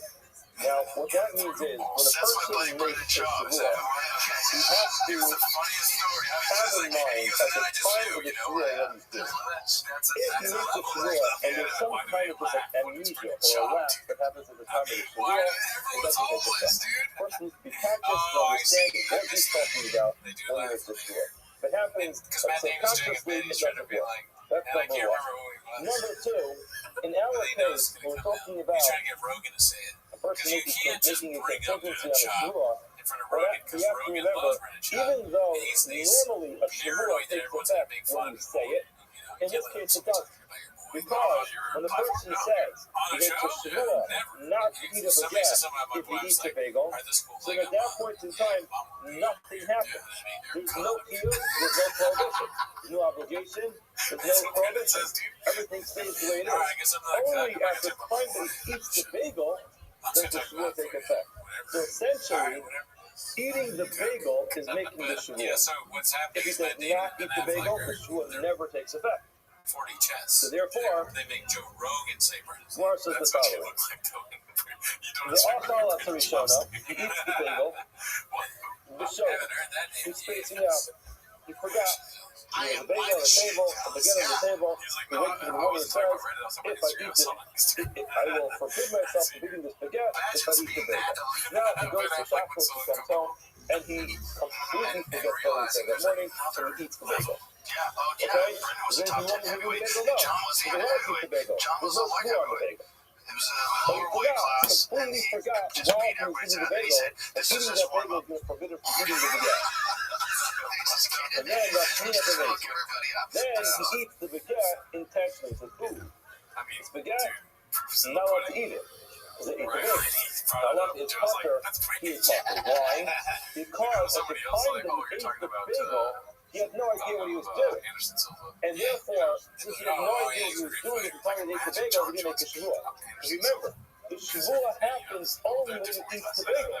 But if he's in spaceland when he's eating the bagel, that means that he was in spaceland when he was making a shavua. You can't make a shavua that way. Shavua has to be conscious to know what you're doing. If you're completely spaced out and you're just eating the bagel, that can't make you make a shavua. So therefore, in this case, since he was not paying attention when he ate the bagel, the shavua does not take effect. And even though he ate the baguette intentionally in violation of his quote-unquote shavua, it's not a problem because the shavua never takes effect. Turn the picture around. He's shown him the naked. He eats the bagel intentionally. Now he knows that he has a shavua by himself. So he's eating the bagel, which means I can't eat the baguette today. He goes out and he comes back from the kitchen later. He's feeling hungry. He says, oh, delicious baguette sitting on the table. And he eats it. After he finishes it, oh man, I made a shavua this morning. If I eat the bagel, I can't eat the baguette. But the halacha 5 is a typical case where a person made a shavua and forgot and ate it. You have to read carbon. That's the typical case of where a person had a halal, he made a mistake, he brings the carbon or to atone for his shavua that he violated. Next case, stay in B'shogeg. Let's say he eats both of the B'shogeg. He's having trouble paying attention that day. So he eats the bagel by mistake, he eats the baguette by mistake. What's the halacha? Sorry, stay in B'shogeg. He's putter. Why is he putter in that case? He's saying he was before. The shavua never took effect. Because the shavua never took effect, the second one doesn't work either. In other words, since he ate the bagel in spaceland, the shavua doesn't work, and therefore, even though he mistakenly ate the baguette, he essentially is allowed to eat the baguette, and there's no problem. Still is amazing. What if he did both of them on purpose? He eats the bagel, he's like, I know that if I eat this bagel, I'm going to forbid myself from eating the baguette. So you could just do that with any. And then he goes ahead and eats the baguette. Now the worse is it depends. In history, we just It depends which one he ate first. Ashley licks 9. If he went in perfect sequence when he first ate the 9, which is the bagel analogy. The other after the surah, and then he ate the baguette afterwards, Machayah. That's exactly the case when the person's in violation, and yes, he has to bring a carbon. However, after the surah, what if he ate the baguette first? The other after licks 9, and afterwards he ate the bagel. So now, essentially, this should work. In other words, we keep calling it the first one and the second one, but he eats the baguette. When he eats the bagel, it should take effect, and now retroactively forbidden from eating the baguette is in violation of the shavua. The Gemara says there's a technical problem with this. In this case, puts it that Yochanan Reishon. This brings us to my closest mission with Yochanan Reishon, which is L'mad Amar Hashra Salfei Shema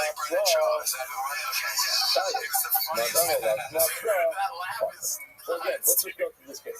He goes into the room and he sits down and he eats the bagel. He eats the bagel. So first he eats the bagel, and then he eats the baguette. Everybody agrees. That is the case for Rishayim. Why? Because as soon as he eats the bagel, he says to him, sir, just remember, eating this bagel means you're not going to be able to eat. Yeah, if you're watching this, man. Again, he says, yes, acknowledge.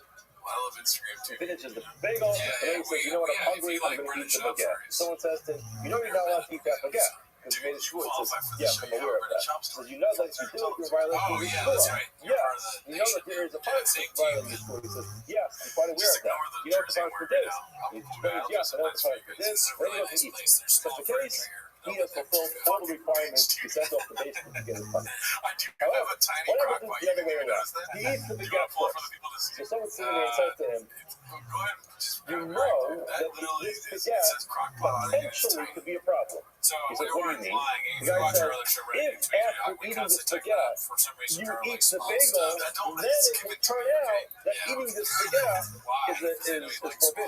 Oh, come The on, person's dude. like, It's 'cause I what don't if I have don't to eat it? like He some says, people. well, then it's okay. Everything So he says, will I be in violation if I eat this or not? He says, I don't know. I'm not sure. I'm letting you know that there's a possibility that eating this baguette might at some point later on today become a problem. So now, that is full Hashra. You're giving a person a warning, but you aren't sure at the time of the warning if it's actually a problem. In such a case, the choice is between rattlesnake force them too. the Yochanan and the Rishlakers. If you will take the opinion that I'm strong stuff, in other words, telling a person, now, listen, I'm warning you that there might be a problem depending on the following scenario. If you think that that's considered a good Hashra or warning, then yes, he's in violation. If not, What's the point? no. Yeah. Now, Rabbi makes this. He wants to go to dinner. I'm not sure if this is Rabbi anymore. He wants to make this a little bit more complicated. Paran Zubazu. What if he makes each one contingent on the other? So up until now, we made the eating of the baguette contingent on eating the bagel. What if this guy makes each one contingent on the other? He says, I won't eat the bagel if I eat the baguette, and I won't eat the baguette if I eat the bagel. Okay? That's where it goes through it. I won't eat this one in the Chalzu. That's the first case we have. I won't eat the baguette if I eat the bagel. Then he says the word Chalzu, I won't even eat the bagel in the Chalzu if I eat the baguette. Basically means each one confused on the other one. The Chalzu is on the nostril. He eats this one, knowing exactly what he's doing, that he's on purpose. He eats the baguette. Ubeshigigas Taverta. The Zubas of the Atma Ubeshigigas Taverta. He eats the bagel and the baguette, knowing that there is a potential shavua not to eat the bagel and the baguette, but he forgets that the bagel is the condition for the baguette, and the baguette is the condition for the bagel. You holding this together, guys? Alright? Basically, each one is contingent on the other one. He knows it's the potential problem to each one, but he forgets that the bagel and the baguette are the one that's responsible for it. But why? Because the shavua doesn't take effect. No, the shavua can only take effect if you know at the time that you're eating the tnai, you have in mind, but it's going to work. It's annoying. It kind of takes away. It's like it makes you kind of What nervous. happens is, Zubashingas Atzma, he remembers that eating the bagel makes the baguette forbidden. The Zubashingas Atzma, he knows the bagel makes the baguette forbidden. He knows the baguette makes the bagel forbidden, but he forgets that actually there's a shavua on each one. He starts having some issues. Some problems, he should probably get evaluated for something. The bottom line is he's able to remember some details, but forgets some other details. In such a case, he's dying. Why? Because he remembers the tnai. Since he remembers the tnai, that means when he eats it, he's making a shavua. In effect, that means that he mistakenly violates the shavua by eating the other one. Then it's going to be, that's a classic case of the Helen of a mistake, and you have to recover. What happens if it's stay in the case? He's spacing out the whole time. He comes in, his wife serves him lunch, and he has a big one to go on the plate. He forgets what he said in the morning. In such a case, he's talking to his wife, it's again. If tonight does not take effect, it's by mistake. Stay in the mazes, what do you mean for the purpose? He knew about the smile, he knew about the shua, he knew about all things, he just gobbled all them up with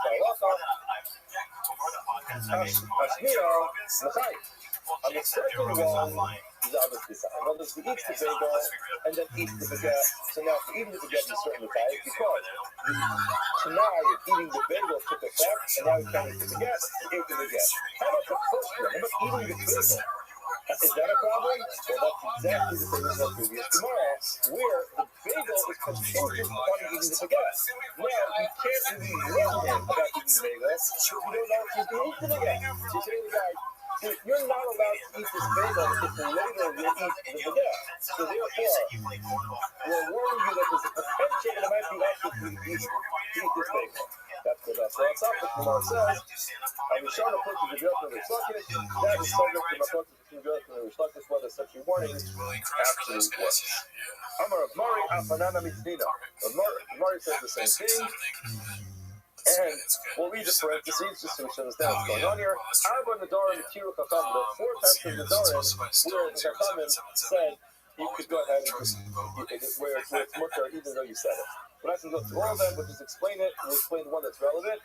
Nidre is Ruzin, where a person makes a nether.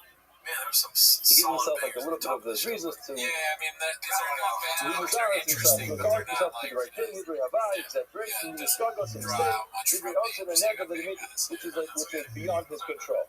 Now, what is the case of Nidre Skagos? We want to analyze it. Nidre Skagos case. What's the case of the person making a nether? Where it says, person says, Konam, the following things should be forbidden to me in the house of procedure. If I ate or drank anything, there are 2 things. He did not eat or drink anything that day. So now he makes a neder that something should be off on him. And the answer is, oh man, and this goes to us over that side. He's like, I forgot I actually ate the whole Torah this morning. Where he says, it's the opposite. Amy also, Amy says, what you are listening? And then, guys, making out of it, watch is that Nidre struggle, he made a mistake. The Tanya law, we learned, taking the struggle of Tarim, just like mistaken in nether is mutter, Kaf, Shavuos, struggle of Tarim, the person makes his Shavuot by mistake is mutter, essentially the thing we were saying before, is the person mistakenly makes the Shavuot. Now, for example, he eats a bagel by mistake, not realizing that makes him have a Shavuot. Engaged anyway and barely paying attention. His brother is there. He's not funny. He's got coffee. He just got a April with the guy's name. He's like, and Mark says this person, his name was April. This Amar's name was April. Tani Shavuos Be'ezrata. We learned our Lachas of Shavuos in Rabbi's yeshiva. Now, Paga Be'azimi Achla, his brother Avini came over to him. His brother Avini met him. Avinu says to Ephah, Shavuos lo achalti, Shavuos lo achalti, ma. Because you listen to the of the Shavuos, he said, yes, I learned it, I know it quite well. Because there are a few questions that like to challenge you on the luck of the Shavuos. Ephah said, sure, go for it. He says, what happens when the person makes the Shavuos? One Shavuot is that I didn't eat. Another Shavuot is that I didn't eat. So the 2 are exactly the same Shavuot, past tense, that I didn't eat. Now, what's the halacha if he indeed did eat that day?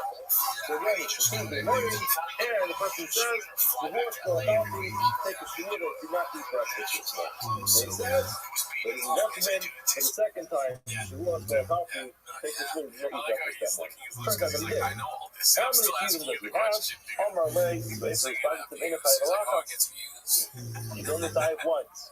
Why was he thinking? Ain't Shavuot, now it's Shavuot. Once you make a Shavuot, you can't make another one. Like we said earlier today, only room for one Shavuot at a time. Therefore, if you make 2 Shavuots of the Torah, that's the goal. No entire Shavuot. On the way, when the question is, it's the last document. You made a mistake. Alright, it's not that it's about, I got you. Our Yotze, Shavuot al-Shakar. I shouldn't make it work out yet. Because I'm around, and the truth is that my focus is quite nuanced. The best time at the end, I'm going to get back into exactly what the nuance of this about this is. Our Yotze, Shavuot al-Shakar. You're making a mistake. You think that Shavuot al-Shavuot is relevant over here. It's not. Because the first time you said I didn't eat breakfast, guess what? You lied. You didn't eat breakfast. You're allowed to lie a second time about the second thing. You can lie about the second about the same thing twice. First you said I didn't eat breakfast at 10 o'clock. He said I didn't eat breakfast at 11 o'clock.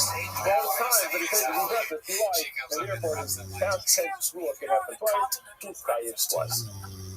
where's the waffles? Next case he asks, first he said, I won't eat 9 figs and I won't eat 10 figs. Now he eats it. Now, what's the halacha? Sayim al kol achas biachas. So he responded, 8% is sayim on both rules. Why? He's sayim for eating 9 because that's one shvua. And then he eats the last one, that's the second shvua. The first shvua only forbids eating 9, the second shvua forbids eating the 10. Therefore, he eats 9, he violated the first one, he eats the 10th one, he violated the second one. I'm going to know it's about made a mistake. He tastes lo achal, after lo achal. It's impossible for him to get to the 10 without eating the 9. So when he makes the second shvua, it's essentially contingent on the first shvua. You can't violate the second one without the first one. Therefore, it's just the same shvua, and therefore it's one. It's only tied as one. I was like, he's 5'8". Shvua shlo ochel eser v'tesha ma'al. So he says, what happens if he says they won't eat 10 and they won't eat 9? So if he responded, he said, "Ein l'chayav alach." Why? Because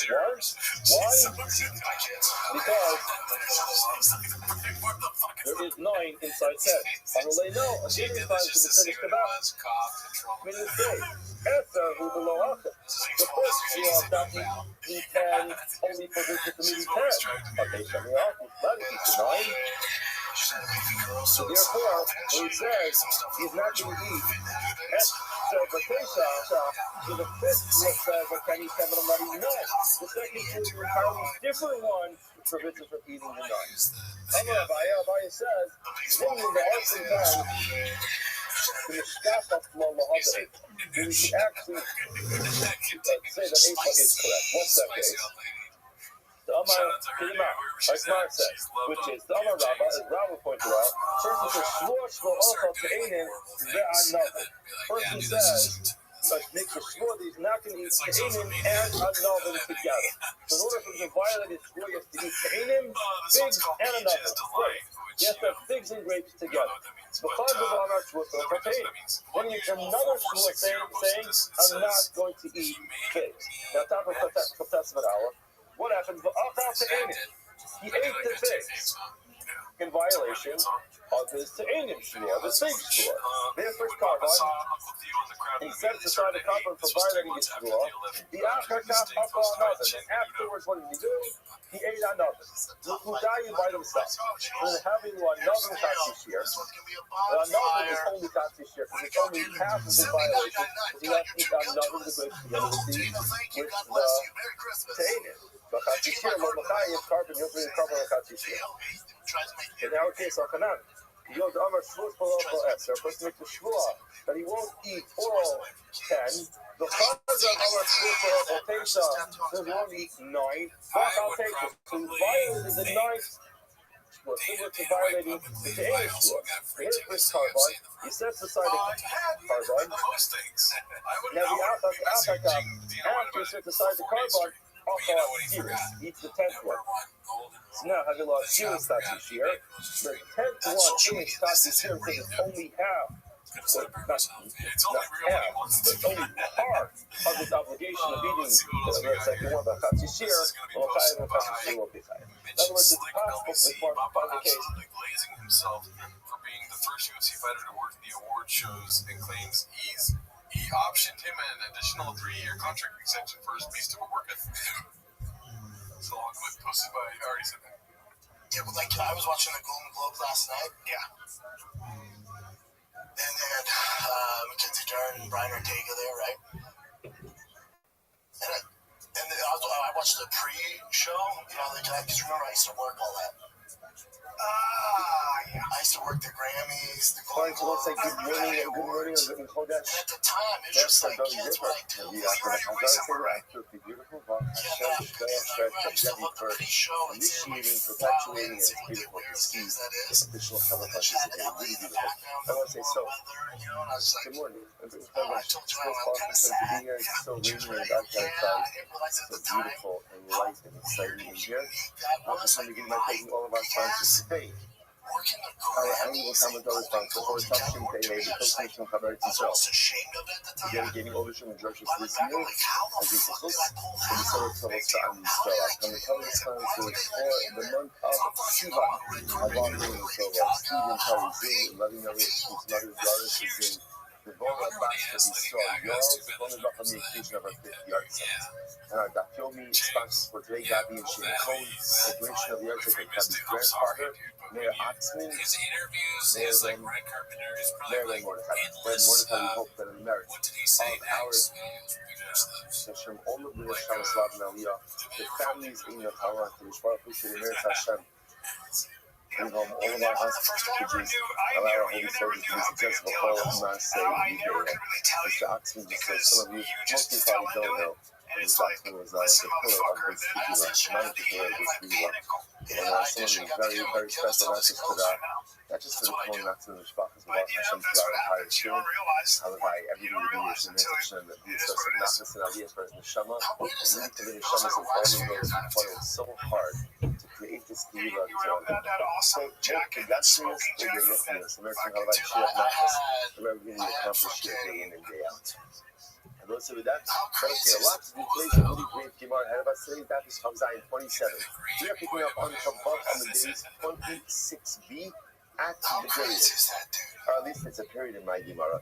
It's 2, 4, 6, 8, 10, about 11, 12 lines down from the top. Rabbi so we have to follow listen to this. I swear, I make a shua, I swear I am not going to eat a loaf of bread. When you're stuck around, and what ends up happening, you're stuck around, and now, like, sakana, I need to eat it. I mean, sakana, I have to eat it. So what's that? Well, no, so it says, sakana, you're stuck in literally, what are you talking about? It says, here, I remember again, sakana makes it sound like what? It's because if it's because then there's nothing to talk about. Then obviously, again, you have to go ahead and eat a little. The Shaila, Ella Sta'er, Sna'akwa, the Shigagas Shua. Rather, I want to say, what's the case? So the case is not a case of sakana, of danger, rather, it's a case of Sta'er. The Sta'er means what? Sta'er means discomfort. Now, what does that mean, discomfort? Rashi says Sta'er. I'm hungry. Now, again, not like, I'm hungry, I'm going to die, right? In other words, then again, I'm just really hungry. I'm fine, I'm going to live, everything is all right.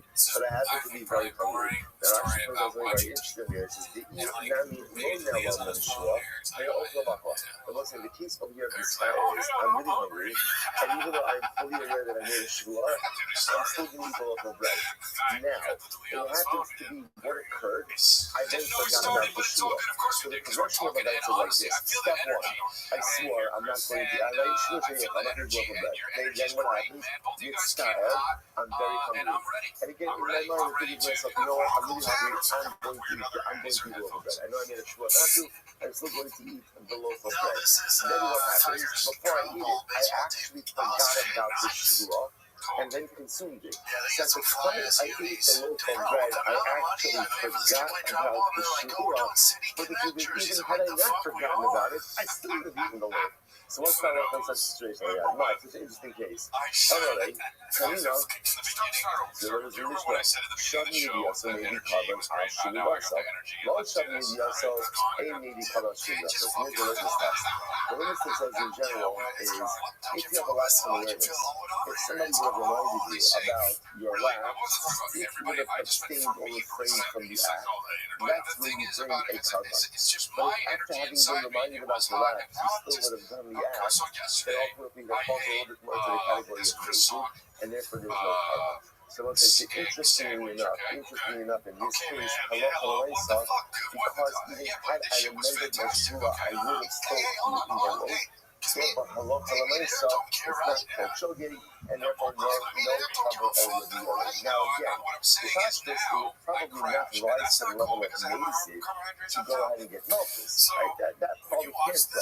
But the heights I can't be called shogeg, it can't be called shogeg if it's clear that my intention would have been to eat the loaf, regardless of the shua. That's the main case. So let's say, so just kind of two takeaways over there. Obviously, the obvious one is, if a person made a shua not to eat the loaf of bread, and and there's sakanas nefashos. I don't know So why. I remember mean, they again, must just be nothing huge stands fans. in the way of sakanas nefashos, mortal danger, This is except someone not immorality, laughing at it idolatry, and ironically. murder. You're Obviously, gotta be like a Yeshua is big not fan going to of stand in It's the just way like of you listening to your friends going ahead talk and saving your life. for a while. If, It's however, like again, being I made a fat in the shua, age of but I'm really information where you know hungry. what's bad I'm for really you. hungry. So It's the like you're fascinating just thing doing about it the to be human is fat. you see I don't know if how they know much it's bad. intentionality If they're plays a really role fans.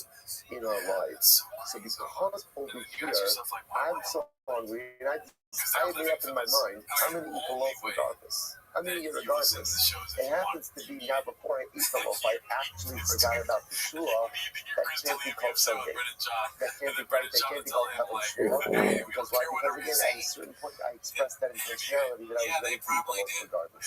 That's like me. their Okay, favorite. let's go back. How much more? I want to interesting case over here.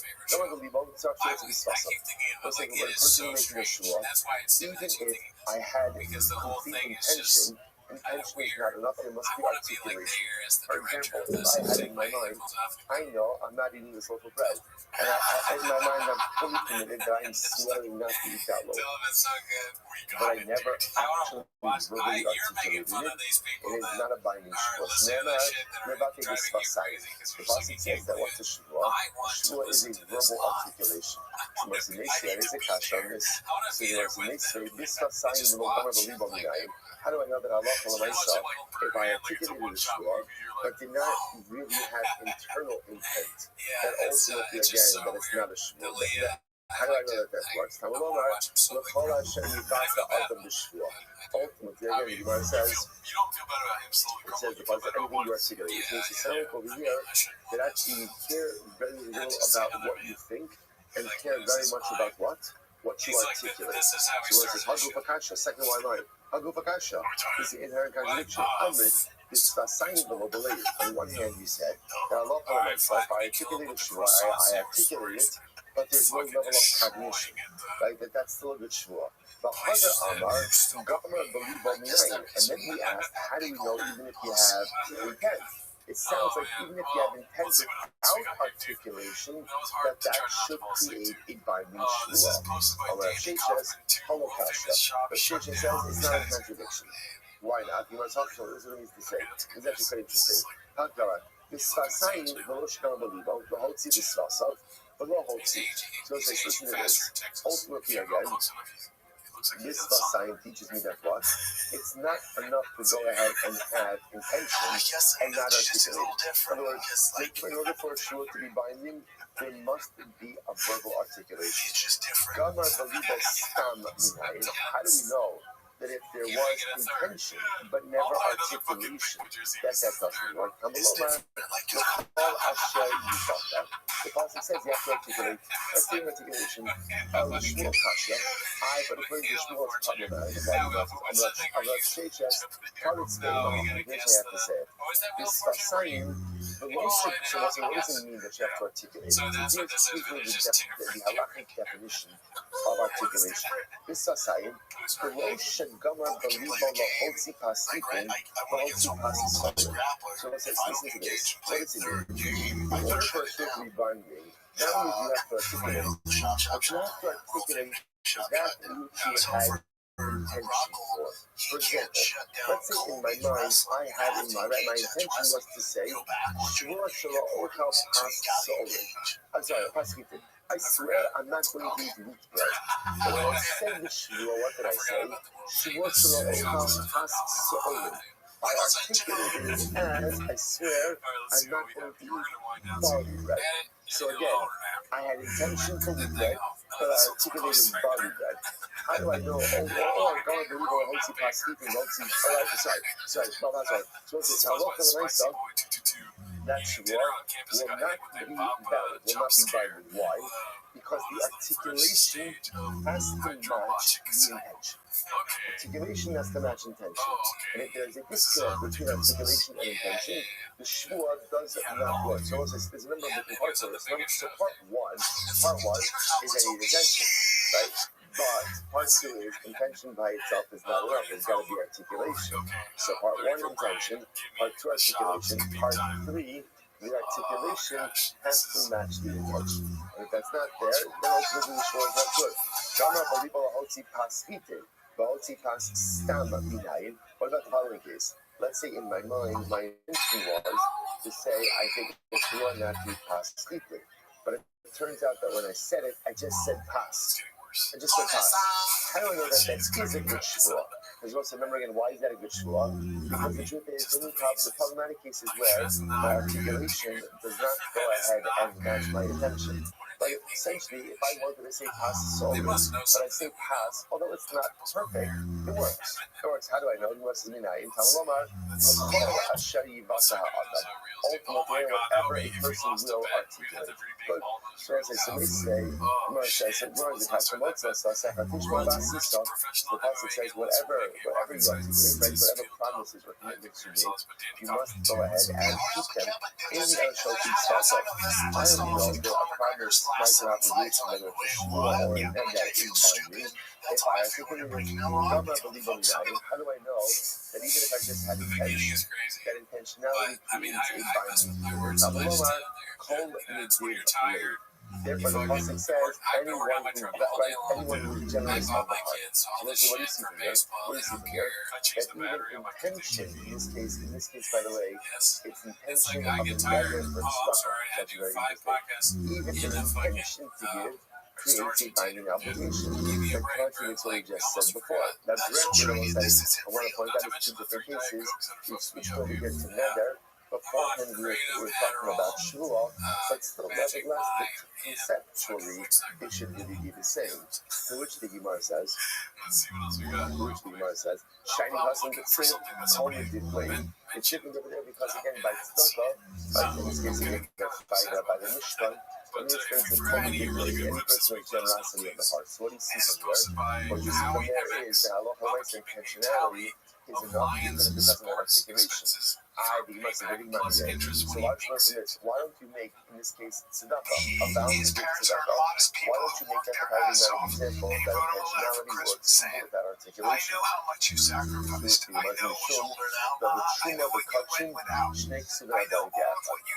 Because truma, now again, I want to point out, in this case, actually points out, truma means truma has a mishkan. It actually means, again, a donation to the mishkan. Right? So, tzedakah, the guy that you give to the mishkan, the Torah expresses it as kol nidbir. Furthermore, kachin, karbanos also uses that lashon of kol nidbir. So you have two examples over here of tzedakah and karbanos. With the Torah, when I say Torah, by the way, by karbanos, it's quoting the passage from Divrei Hayom. So again, the text, the Torah will call it Torah uses the lashon of let's see here. This by tzedakah, Simmons getting so the if you have intention to give tzedakah, that creates a binding obligation. If you have intention to go ahead and bring a carbon, that creates a binding obligation. Even though you never verbally articulated your intention. So there are two examples. Generally, whenever we have two examples of a rule, what is that called? Snakes sitting up like that. Generally, it's a Torah states the principle twice. What that generally means is the principle applies in these two cases, and is not to be applied as a rule in others. In Milan, you can't bring out other cases. So honey, that's fine if you subtract that principle. But let's say that's not focus itself. So according to your opinion that says snakes are going to bite gap in the land, why not create a rule? And so just like it says delayed by tzedakah, by sumas and mishkan, and it says delayed by kavanos, let's create a rule. What's the rule? That anytime you have intentionality, let's see, even if there's not articulation, halacha writes that should create a binding obligation, to which the Gemara is Mishum, Michael Lemar, Haruchulin Bekachin. No, there's a big reason. It could very well be that this idea that intentionality without articulation works to create a binding obligation is dafka by consecrated acts. Look at the two examples. It's Trumas HaMishkan, donation to the Mishkan, and Karbanos. So maybe this concept of intentionality without articulation works dafka by consecrated items, but cannot necessarily be applied to a human situation like Shavuos and Nadav, or other Shavuos and Nadav. What comes down to here is the following. I love for myself, it turns out that we learned three very important components for a shvuah. Number one, intentionality. You have to have in your mind the clear vision of what it is that you are going to be swearing about. Number two, a matching articulation of your intention. I'll call it this. Number two is articulation, right? And number three, there must be a match between your intention and your articulation. Now again, when you see from the Gemara, the match doesn't necessarily have to be exact, but it has to be close enough that the articulation transfers the essence of the intention.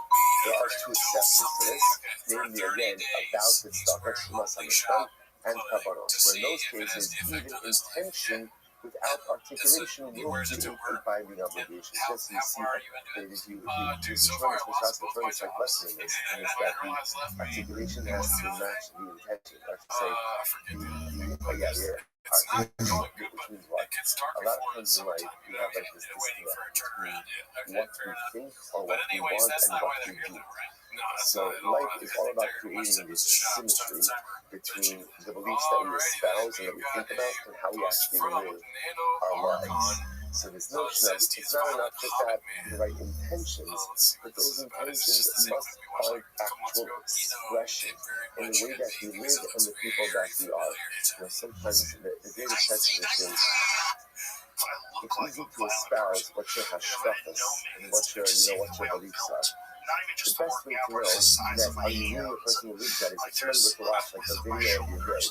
And so like watch the video, I really like the what do they call it, like the editor's cut, no outtakes or anything like that, right? The full unfiltered vision of my day, would they be able to see what I believe, what I stand for, and the way that I live? Not from what I say, because anyone could say anything. But the shayla is, do my intentions ultimately find expression in the way that I actually live my life, or is there a disconnect between the beliefs I espouse and the actions I engage in? So the tremendous question has to from sure is, it's not just not to have the intention, but the intention must actually be articulated in the same exact way. So incredible. I want Mishnah as $1,000. Mishpah about us on this. Well, as we've learned these Mishnahs, we've actually seen a number of these concepts already before. It's kind of like I swear I'm not going to fulfill it. I swear to be Mavato on this, but I didn't do it. So it's interesting. In other words, so I did not fulfill my shvuah. What's out of all? I'm like in this case, obviously, because remember again, the shvuah itself is void. Like you can't swear not to fulfill the mitzvah. The kayin will see. In fact, if I made a shvuah, to uphold the mitzvah, to uphold the mitzvah, and I did not do it, I'm also potter. Why? So again, essentially what the Mishnah is saying is any shvuahs you made regarding mitzvahs essentially are null and void. Now the Gemara says in Shaya, but I would have thought that a shvuah about a mitzvah should actually work. Why? It's actually quite interesting. So the Gemara says, Shaya didn't show you a chayiv ki Rabbi Yehuda. Who didn't say that? I would have thought because some of the Yehuda didn't say. What did the Yehuda say? How did the Yehuda say that? Mine had it so to say no mushpal amir asinai. How do you chayiv alov? Let's say if you could take a shvuah regarding olashos. What's olashos? A non-mitzvah act, just a mundane act. In fact, swear regarding a loaf of bread, like or any other mundane thing, for which I have absolutely no pre-existing obligation for my sin. Right? The Gemara says, oh, by the way, what a beautiful zechus. See the word Hasinai and Rosh Chodesh Sivan. Right? Absolutely beautiful. What a beautiful letter. The Gemara says, Yak Yechayiv on that mitzvah. Shumush ba'alav meHasinai eino b'Ish Yechayiv alav. So you can understand a brief. He says, a shvuah creates a binding obligation for even the most mundane things for which you have no pre-existing obligation. And it would stand to reason that you should definitely be able to take a shvuah regarding things for which you are already obligated to do. That is shvuah is just imposed another layer of obligation, which you can do in Seva, and therefore you're going to do in Seva. You should be able to take a shvuah even regarding a mitzvah. No. Lo, im amar b'shvuas harishos, shekin asa ba'lapein, tomar b'shvuas mitzvah, shelo asa ba'lapein, shenishma levata v'lobita potter. We'll say, remember again, they say back to the Rabbanos, right, that we don't say that your analysis doesn't work. I'll tell you why. Because Shvuas Bitui 101 is that why. A Shvuas Bitui has been able to be framed in both the positive and the negative. I swear I will eat a loaf of bread. I swear I won't eat a loaf of bread. And if we're talking about swearing regarding a mitzvah, although you can phrase that in the positive, you cannot phrase that in the negative. It doesn't work. It doesn't work. First, the Gemara says, fine. That's the conversation you and Sarah and the Rabbi. Says the Gemara. One would have thought that if you swear to be Mavato mitzvah, right? Again, I swear I'm not going to put on tefillin. I swear I'm not going to keep Shabbos. You might have thought that ultimately, again, if I swear. And what's the good news? The good news is I didn't uphold my shvua. That's the good news, right? I swore I wasn't going to put on tefillin on Wednesday. And Baruch Hashem, I put on tefillin on Wednesday. So you might have thought, but you're going to be chayiv. I should be chayiv for not keeping this. So Kamalomar, Lahara, and Lahayim. The pasuk says, remember again, we spent almost all of yesterday on this phrase. How does the Torah phrase Shuas B'Toi? Lahara or Lahayim? To do something bad or to do something good? So we'll say, so just like again, the good that we're referring to over here in the pasuk, ultimately again is a rishos, is something optional. So too, the hara, the negative, also has to be something optional. It has to be a discretionary act. And because the mitzvah is not a discretionary act, therefore it can't fall under the category of mitzvah shvas bitui. So it says,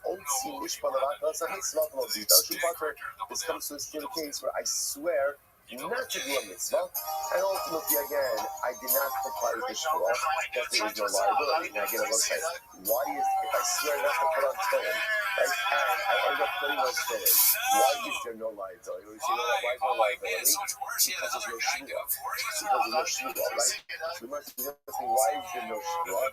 Because Lama or Lahayim refer to discretionary activities. And because putting on tefillin is not a discretionary activity, therefore, you can't make a shvas bitui around it. Incredible. So the Gemara says as follows: Yochel is part of kindness and mitzvah of being too chayiv. Conversely, what if I made a shvua? I swear I'm going to put on tefillin tonight, and I didn't. When I didn't, you might have thought that there should be liability. Therefore, for non-compliance with my shvua, it's reversed. Lahara or Lahayim. Because that's what Bitui says, what the shvua is Bitui, you swear to do something bad or to do something good. Just like the negative act was talking about, there's something discretionary. So the good act is also discretionary.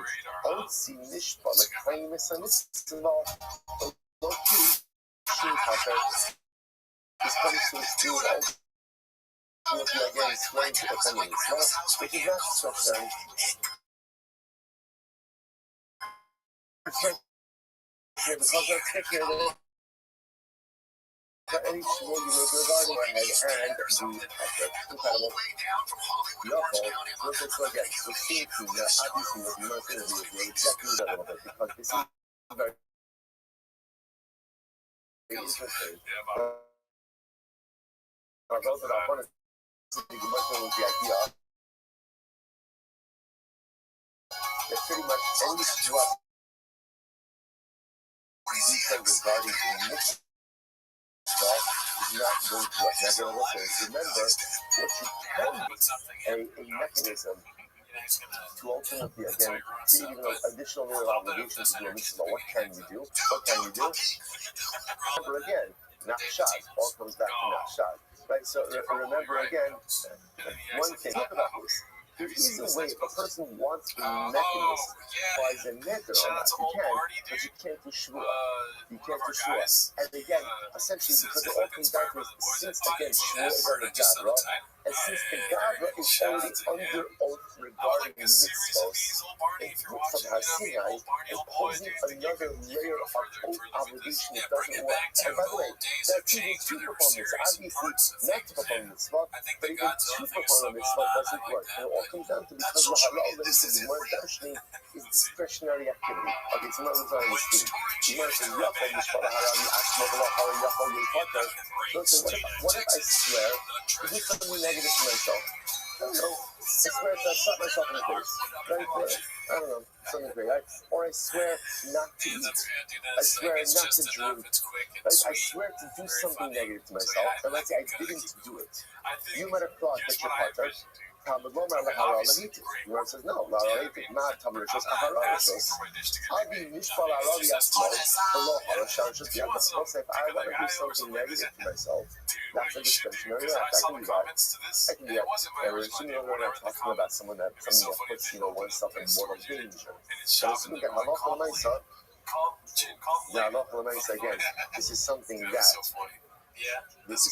Halacha L'Maisa, again, I'm allowed to do to myself. So again, I have right to this. If I say, I swear I'm going to slap myself in the face, again, I'm just using the exaggerated case just to make the point, right? And I don't do so, okay, I'm in violation of my own trust. Why? Because slapping myself in the face ultimately is a discretionary act. What if I swear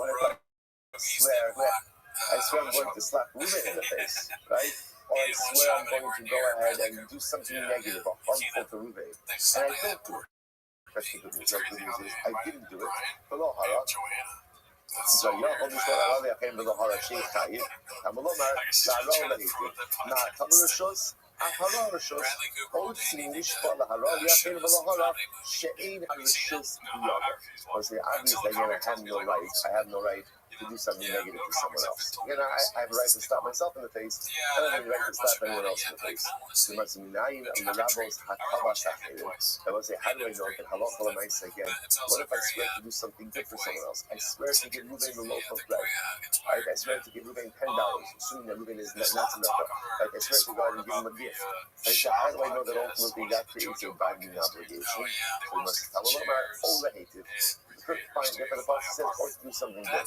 So the easier you have your asakir. So let's say, what's the example of doing something negative to someone? After exploiting the excess moko, I'm going to hit Ruben in the head and split open his skull. That qualifies. That definitely, that hits the mark, right? And go big or go home. So the nice again, so that's an example, just giving an example that literally, again, physically harming someone. So let's say, remember, all of these cases are predicated on the concept that Lahara overhated is talking about non-mitzvah discretionary activity. Right? Because that's the, remember, because if you circle back, the real thing we're really focusing on over here is that truths regarding mitzvahs really don't work. Like there's no such concept. Why? Because the law of the is all discretionary activity. So let's say, it says, how do you know that? Right? In other words, really at the end of the day, I understand you're making law, the drivers succeed. I don't know. All it says is law of the How do you know that it's talking about discretionary activity? Maybe it's talking about mitzvah. But no, I'll tell you what, let's highlight for the Be'inyan, Hatava, Dunya Dahara, Dahara, Dunya Da'atava. Because remember again, the toe has to be comparable to the Ra, and the Ra has to be comparable to the toe. So the Gemara says, the Akish Hara Lahatava, Mahatava, Ino B'Bito Mitzvah, Hara Ino B'Bito Mitzvah. Saying that the good obviously does not refer to the negation of a mitzvah, so to the Ra can't refer to the negation of a mitzvah. Hara obviously we can't be talking about mitzvahs over there. Hara Gufa, Hatava, because in that case ultimately in Hara, it's even of itself is the Hatava. The Akish Hatava Hara, and we'll compare the Hatava to the Hara. Mahara in a between mitzvah, just like the Hara ultimately again is not referring to the fulfillment of a mitzvah. Hatava in a between mitzvah, because again if that's the case, Hatava Gufa. We're supposed to say that you understand that we have to exclude this from this and instead make this a discretionary act. Midvar Rishos Nami Lo Mishkafos Lo. So we'll say if that's the case, in Halacha L'Maisa, again, we can run into a situation, even if you compare this, even if you want to make this about Midvar Rishos. In other words, the comparison between the Hatava and the Hara, which you say, Allah, maybe it's to all Mirabos Hatava Sahirin, Shmanina Midvar Rishos Siri. So that's very interesting. So the fact that we need the word O to go ahead and include a case of doing good for others, that would seem to indicate that we're talking only about discretionary activity. Thus, with these sidelines of the Dvar Mitzvah Ksivi, because if we would just be talking about a Dvar Mitzvah, so versus Hashta, Haras Acher is Rabbi, Hatavas Acher Niboy, if we're including ultimately again a case of Haras Acher, does there need to be any discussion about Hatavas Acher? And the rest of the high so bottom line, here's the takeaway. The takeaway is that all of this, remember again, let's just go through quick progression before we get to the next piece. Remember, all of this comes down to the middle of Holy Rabbanon Rabbi Yehuda ben Bisera. Rabbi Yehuda ben Bisera says you can make a shvua deeply regarding this based on his Kal V'chomer as espoused in the Mishnah. Rabbanon say you cannot. What is the basis of the Rabbanon's drasha? Or what is of their position? A drasha of Lahara Lahated. That's it. Lahara Lahated only referring to discretionary activity. Bottom line, okay, Gemara just gave the whole drush Lahara Lahated. Gemara just says the high O mibayli l'chalik. So ultimately, the high O mibayli l'chalik. Ultimately, I'm using that ultimate definition. L'chalik l'tzarek kra. I don't need the ultimate. First, you look, why not? Gemara says sometimes l'chalik l'tzarek kra. So Gemara says, and this is Rabbi Yochanan.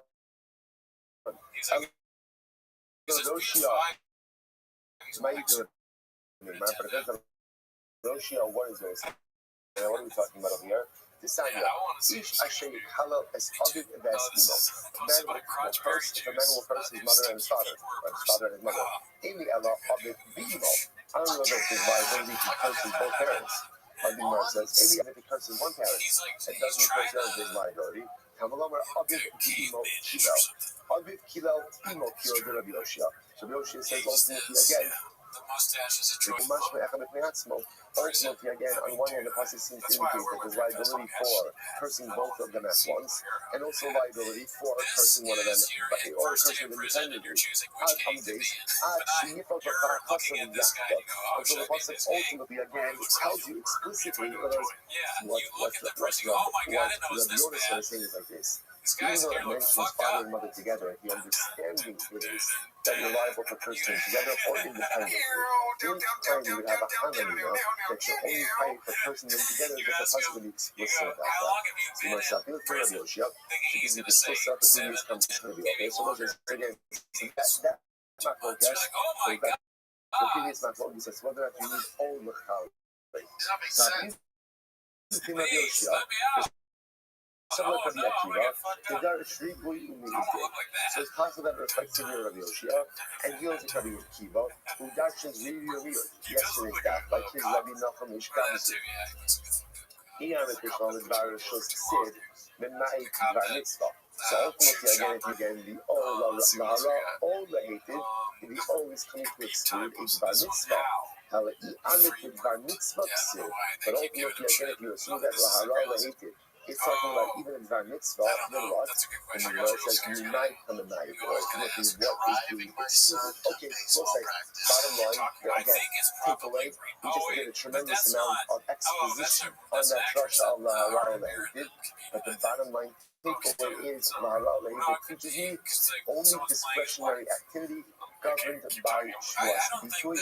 As such, Shvuah regarding a mitzvah, regarding a mitzvah, is not going to be a binding Shvuah. That was married up. I was moving them to say that my marriage was. I was saying, I remember again. So we did them to say, what was his logic? Give me the Kavachomer. What was his Kavachomer?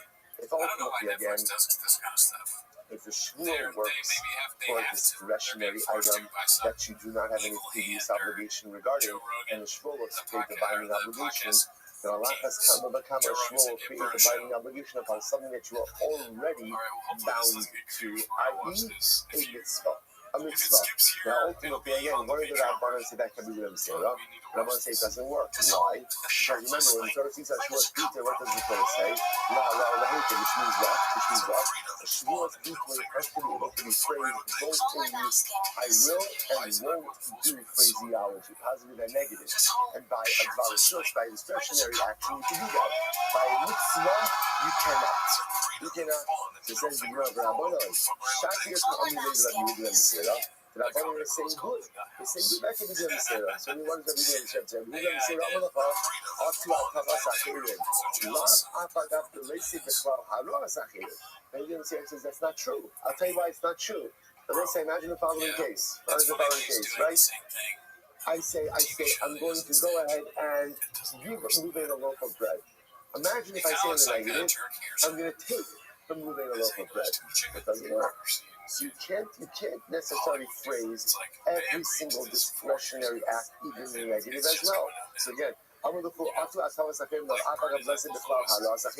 again, that's not true. In other words, there are plenty of cases where you can't frame the discretionary act in the negative and be allowed to do that. So the Gemara says, Rabbi Nachman, nevertheless, the Torah says, so even just pointing out is, there are even cases of discretionary acts where you can't frame it in the negative, yet the Shavuos B'Tei still works. Hakanami, the pure mitzvah. Apagav Delesi, the Bikul mitzvah, Rabbi Nachman. So to Rabbi Nachman wants to say, so in the case of a mitzvah, even though you can't frame the mitzvah in the negative, the Shavuos B'Tei should still work. To which the Gemara said, but Rabbanan is not true. Hasam Isay below Ekid. He said about time. It's not true. You don't have to churches. Every discretionary act, you can't frame in the negative. Now again, while it's true, I can't say, sure, I'm going to give you a loaf of bread, and sure, I'm going to take you a loaf of bread, right? That won't work. But I can do what? I could say, Shua, I will give you a loaf of bread, and what? And what's the negative? Shua, I won't give you a loaf of bread. That works. In other words, they're not doing good. Every single Shavuos B'Tei that I want to say can be phrased. The positive action can be phrased in a negative way. That is not true by mitzvah. So what? Technically, I could say Shua, I will put on tefillin. I can't say Shua, I won't put on tefillin. That does not work. And because it does not work, therefore, again, a number of concrete pieces of halacha l'maisa. Also, in Kazai de Rabbanan, ultimately, again, that Shavuos B'Tei cannot be made regarding mitzvahs. That's halacha l'maisa number one. Now, again, why is that? Really based on the drasha of the Rabbanan, that Shavuos B'Tei is all anchored in one simple phrase, lahara o leheitiv, which represents what? Discretionary activity.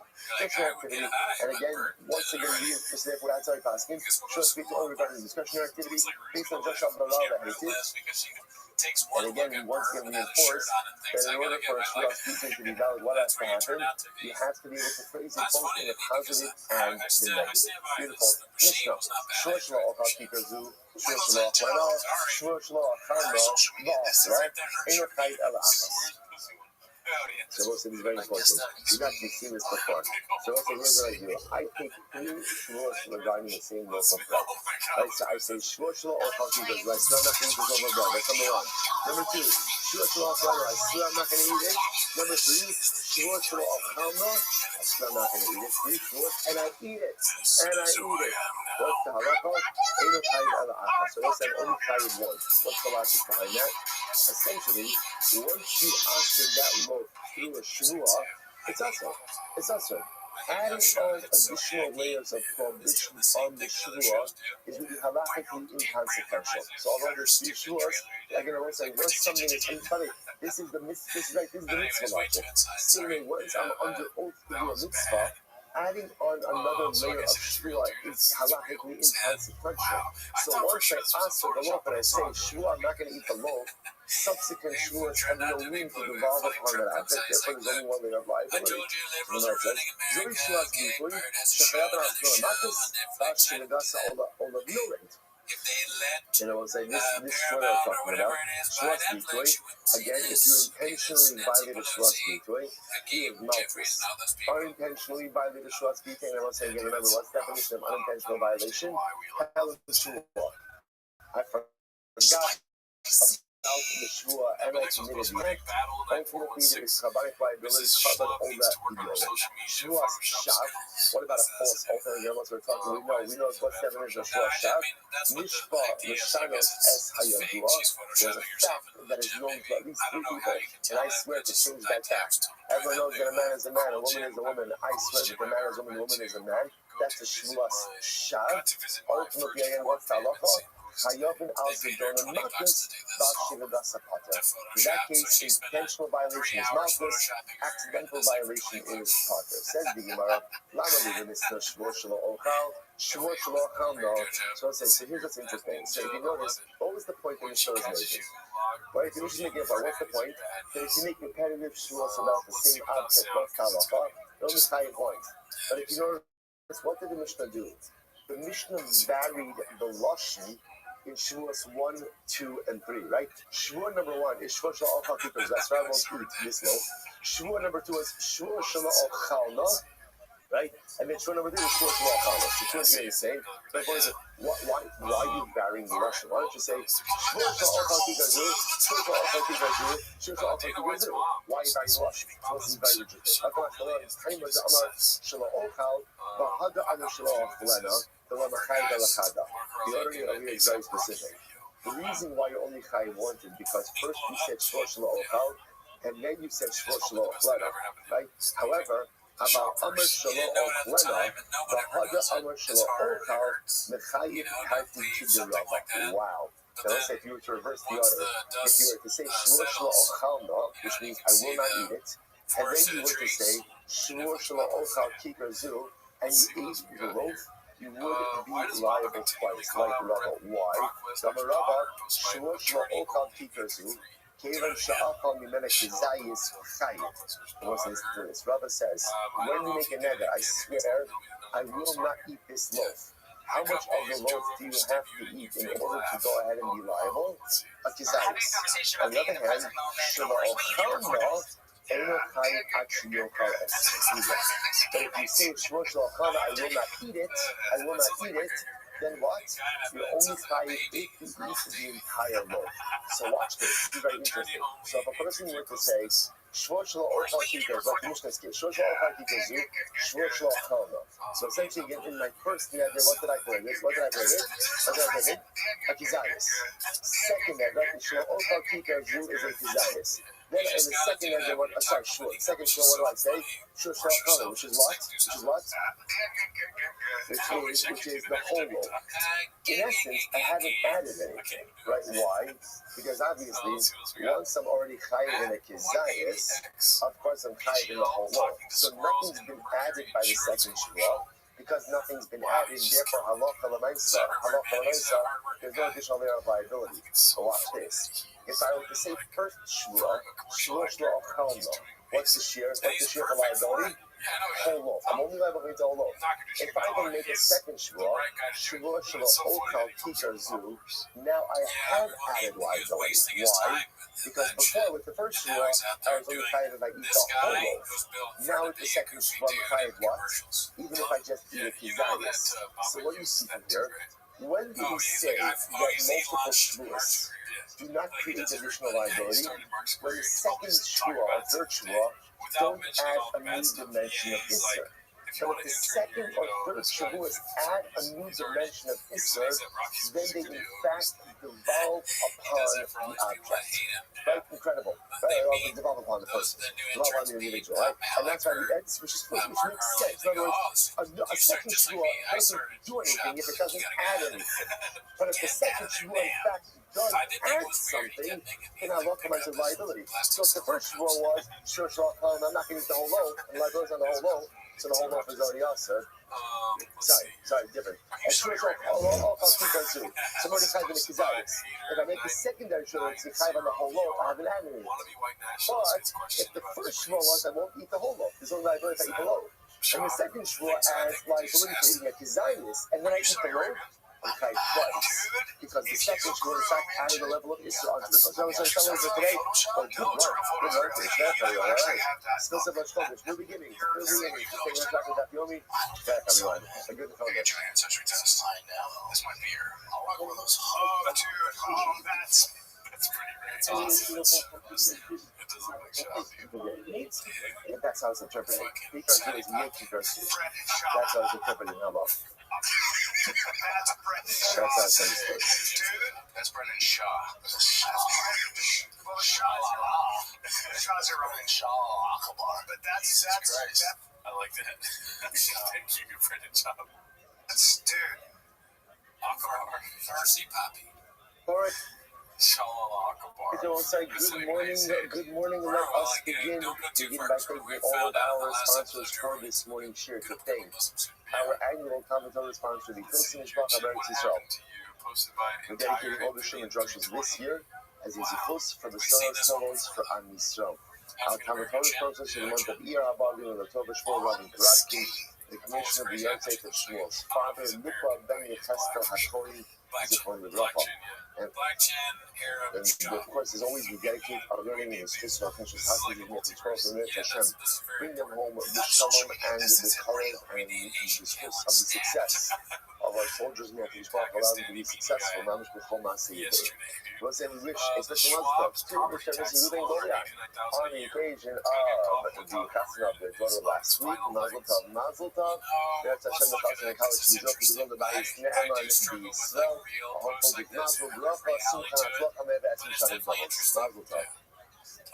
Those who got those from your block, you say about Hashem, a really interesting dot, another dot again where we're going to highlight a number of fundamental principles which Mirz Hashem will help us along the journey ahead. Today we got this Parsha 26.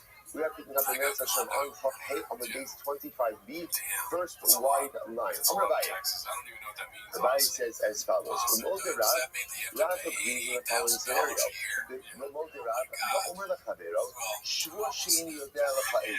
So we went to this, I say I went to this a little bit quickly at the end of yesterday's daf.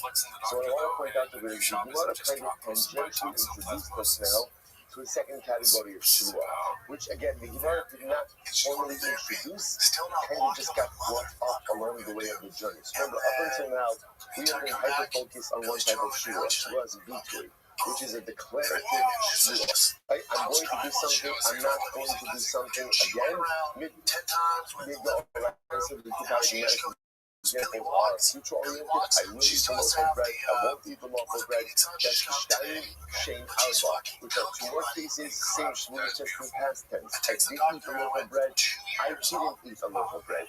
We're in the midst of becoming my focus of, does the Shmuel have to be able to go ahead and rephrase both in the future, and does it prospective and retrospective, and also some-my focus is, does the Shmuel have to be able to be phrased in the positive and the negative, that I will do and I won't do this act. Tangentially, we want to introduce us to Shavua Sa'idos, which is a Shavua about whether or not you know testimony for someone. Now again, don't worry, Shavua Sa'idos is going to get its own time, it's going to get its own document. Gemara just kind of bringing it up tangentially a little bit. So now Gemara goes on, Rabbi, so that's like this. I say, Ruben says to Shimon, I say to Ruben, I swear I don't know testimony for you. So the other way, and it turns out that he doesn't know the Pater, ultimately talking about the Pater for what? Pater for Shua's Bitui, as we're going to say. This is not a case of Shua's Bitui. Only of the lesson declares Shimon Yodea Lopaidos. It simply can be phrased in the way of I don't know Edis, which we'll see in a little bit. So again, let's say, when he says Pater means that it's not Shua's Bitui, but ultimately, again, this does enter into Shua's Sa'idos, which the Gemara says, Yadati B'lo Yadati Machlokes, He'arti B'lo He'arti Machlokes. Because ultimately, again, the case of Yadati Velo Yadati is Machlokas, and the Adati Velo Adati. I did swear or I didn't swear also be a Machlokas. So this is according to Shmuel, who says that something that cannot be phrased in the prospective to use the past tense version. That's why the Torah creates a separate category of Shua Sa'idos. He's saying what happening in this, and according to Rab, ultimately he doesn't require this. Why does the Torah create a separate category of Shua Sa'idos? Which the Gemara says, and then in order to create a dual liability for Shua Sa'idos, that should be Chai both for Shua Sa'idos and potentially as well for Shua Spituri. That's not possible. You can't say that there's dual liability for one Shavua. Why not? When the Pasuk talks about liability for Shavua, it says for one of these. The Miami coach looks like he's wearing guy starts Monday and track wears Tyson. You can hide only one per Shavua, but not both. Otherwise, it looks like this is Dr. Lesson about the Shafin again with yesterday's Shia. When we speak about all of these Shuas that are done incorrectly or falsely, don't they all boil down to Shua Shakat, right? Assuming that there was intentionality, thinking that you were liability. One of the principles we're going to see by Shuas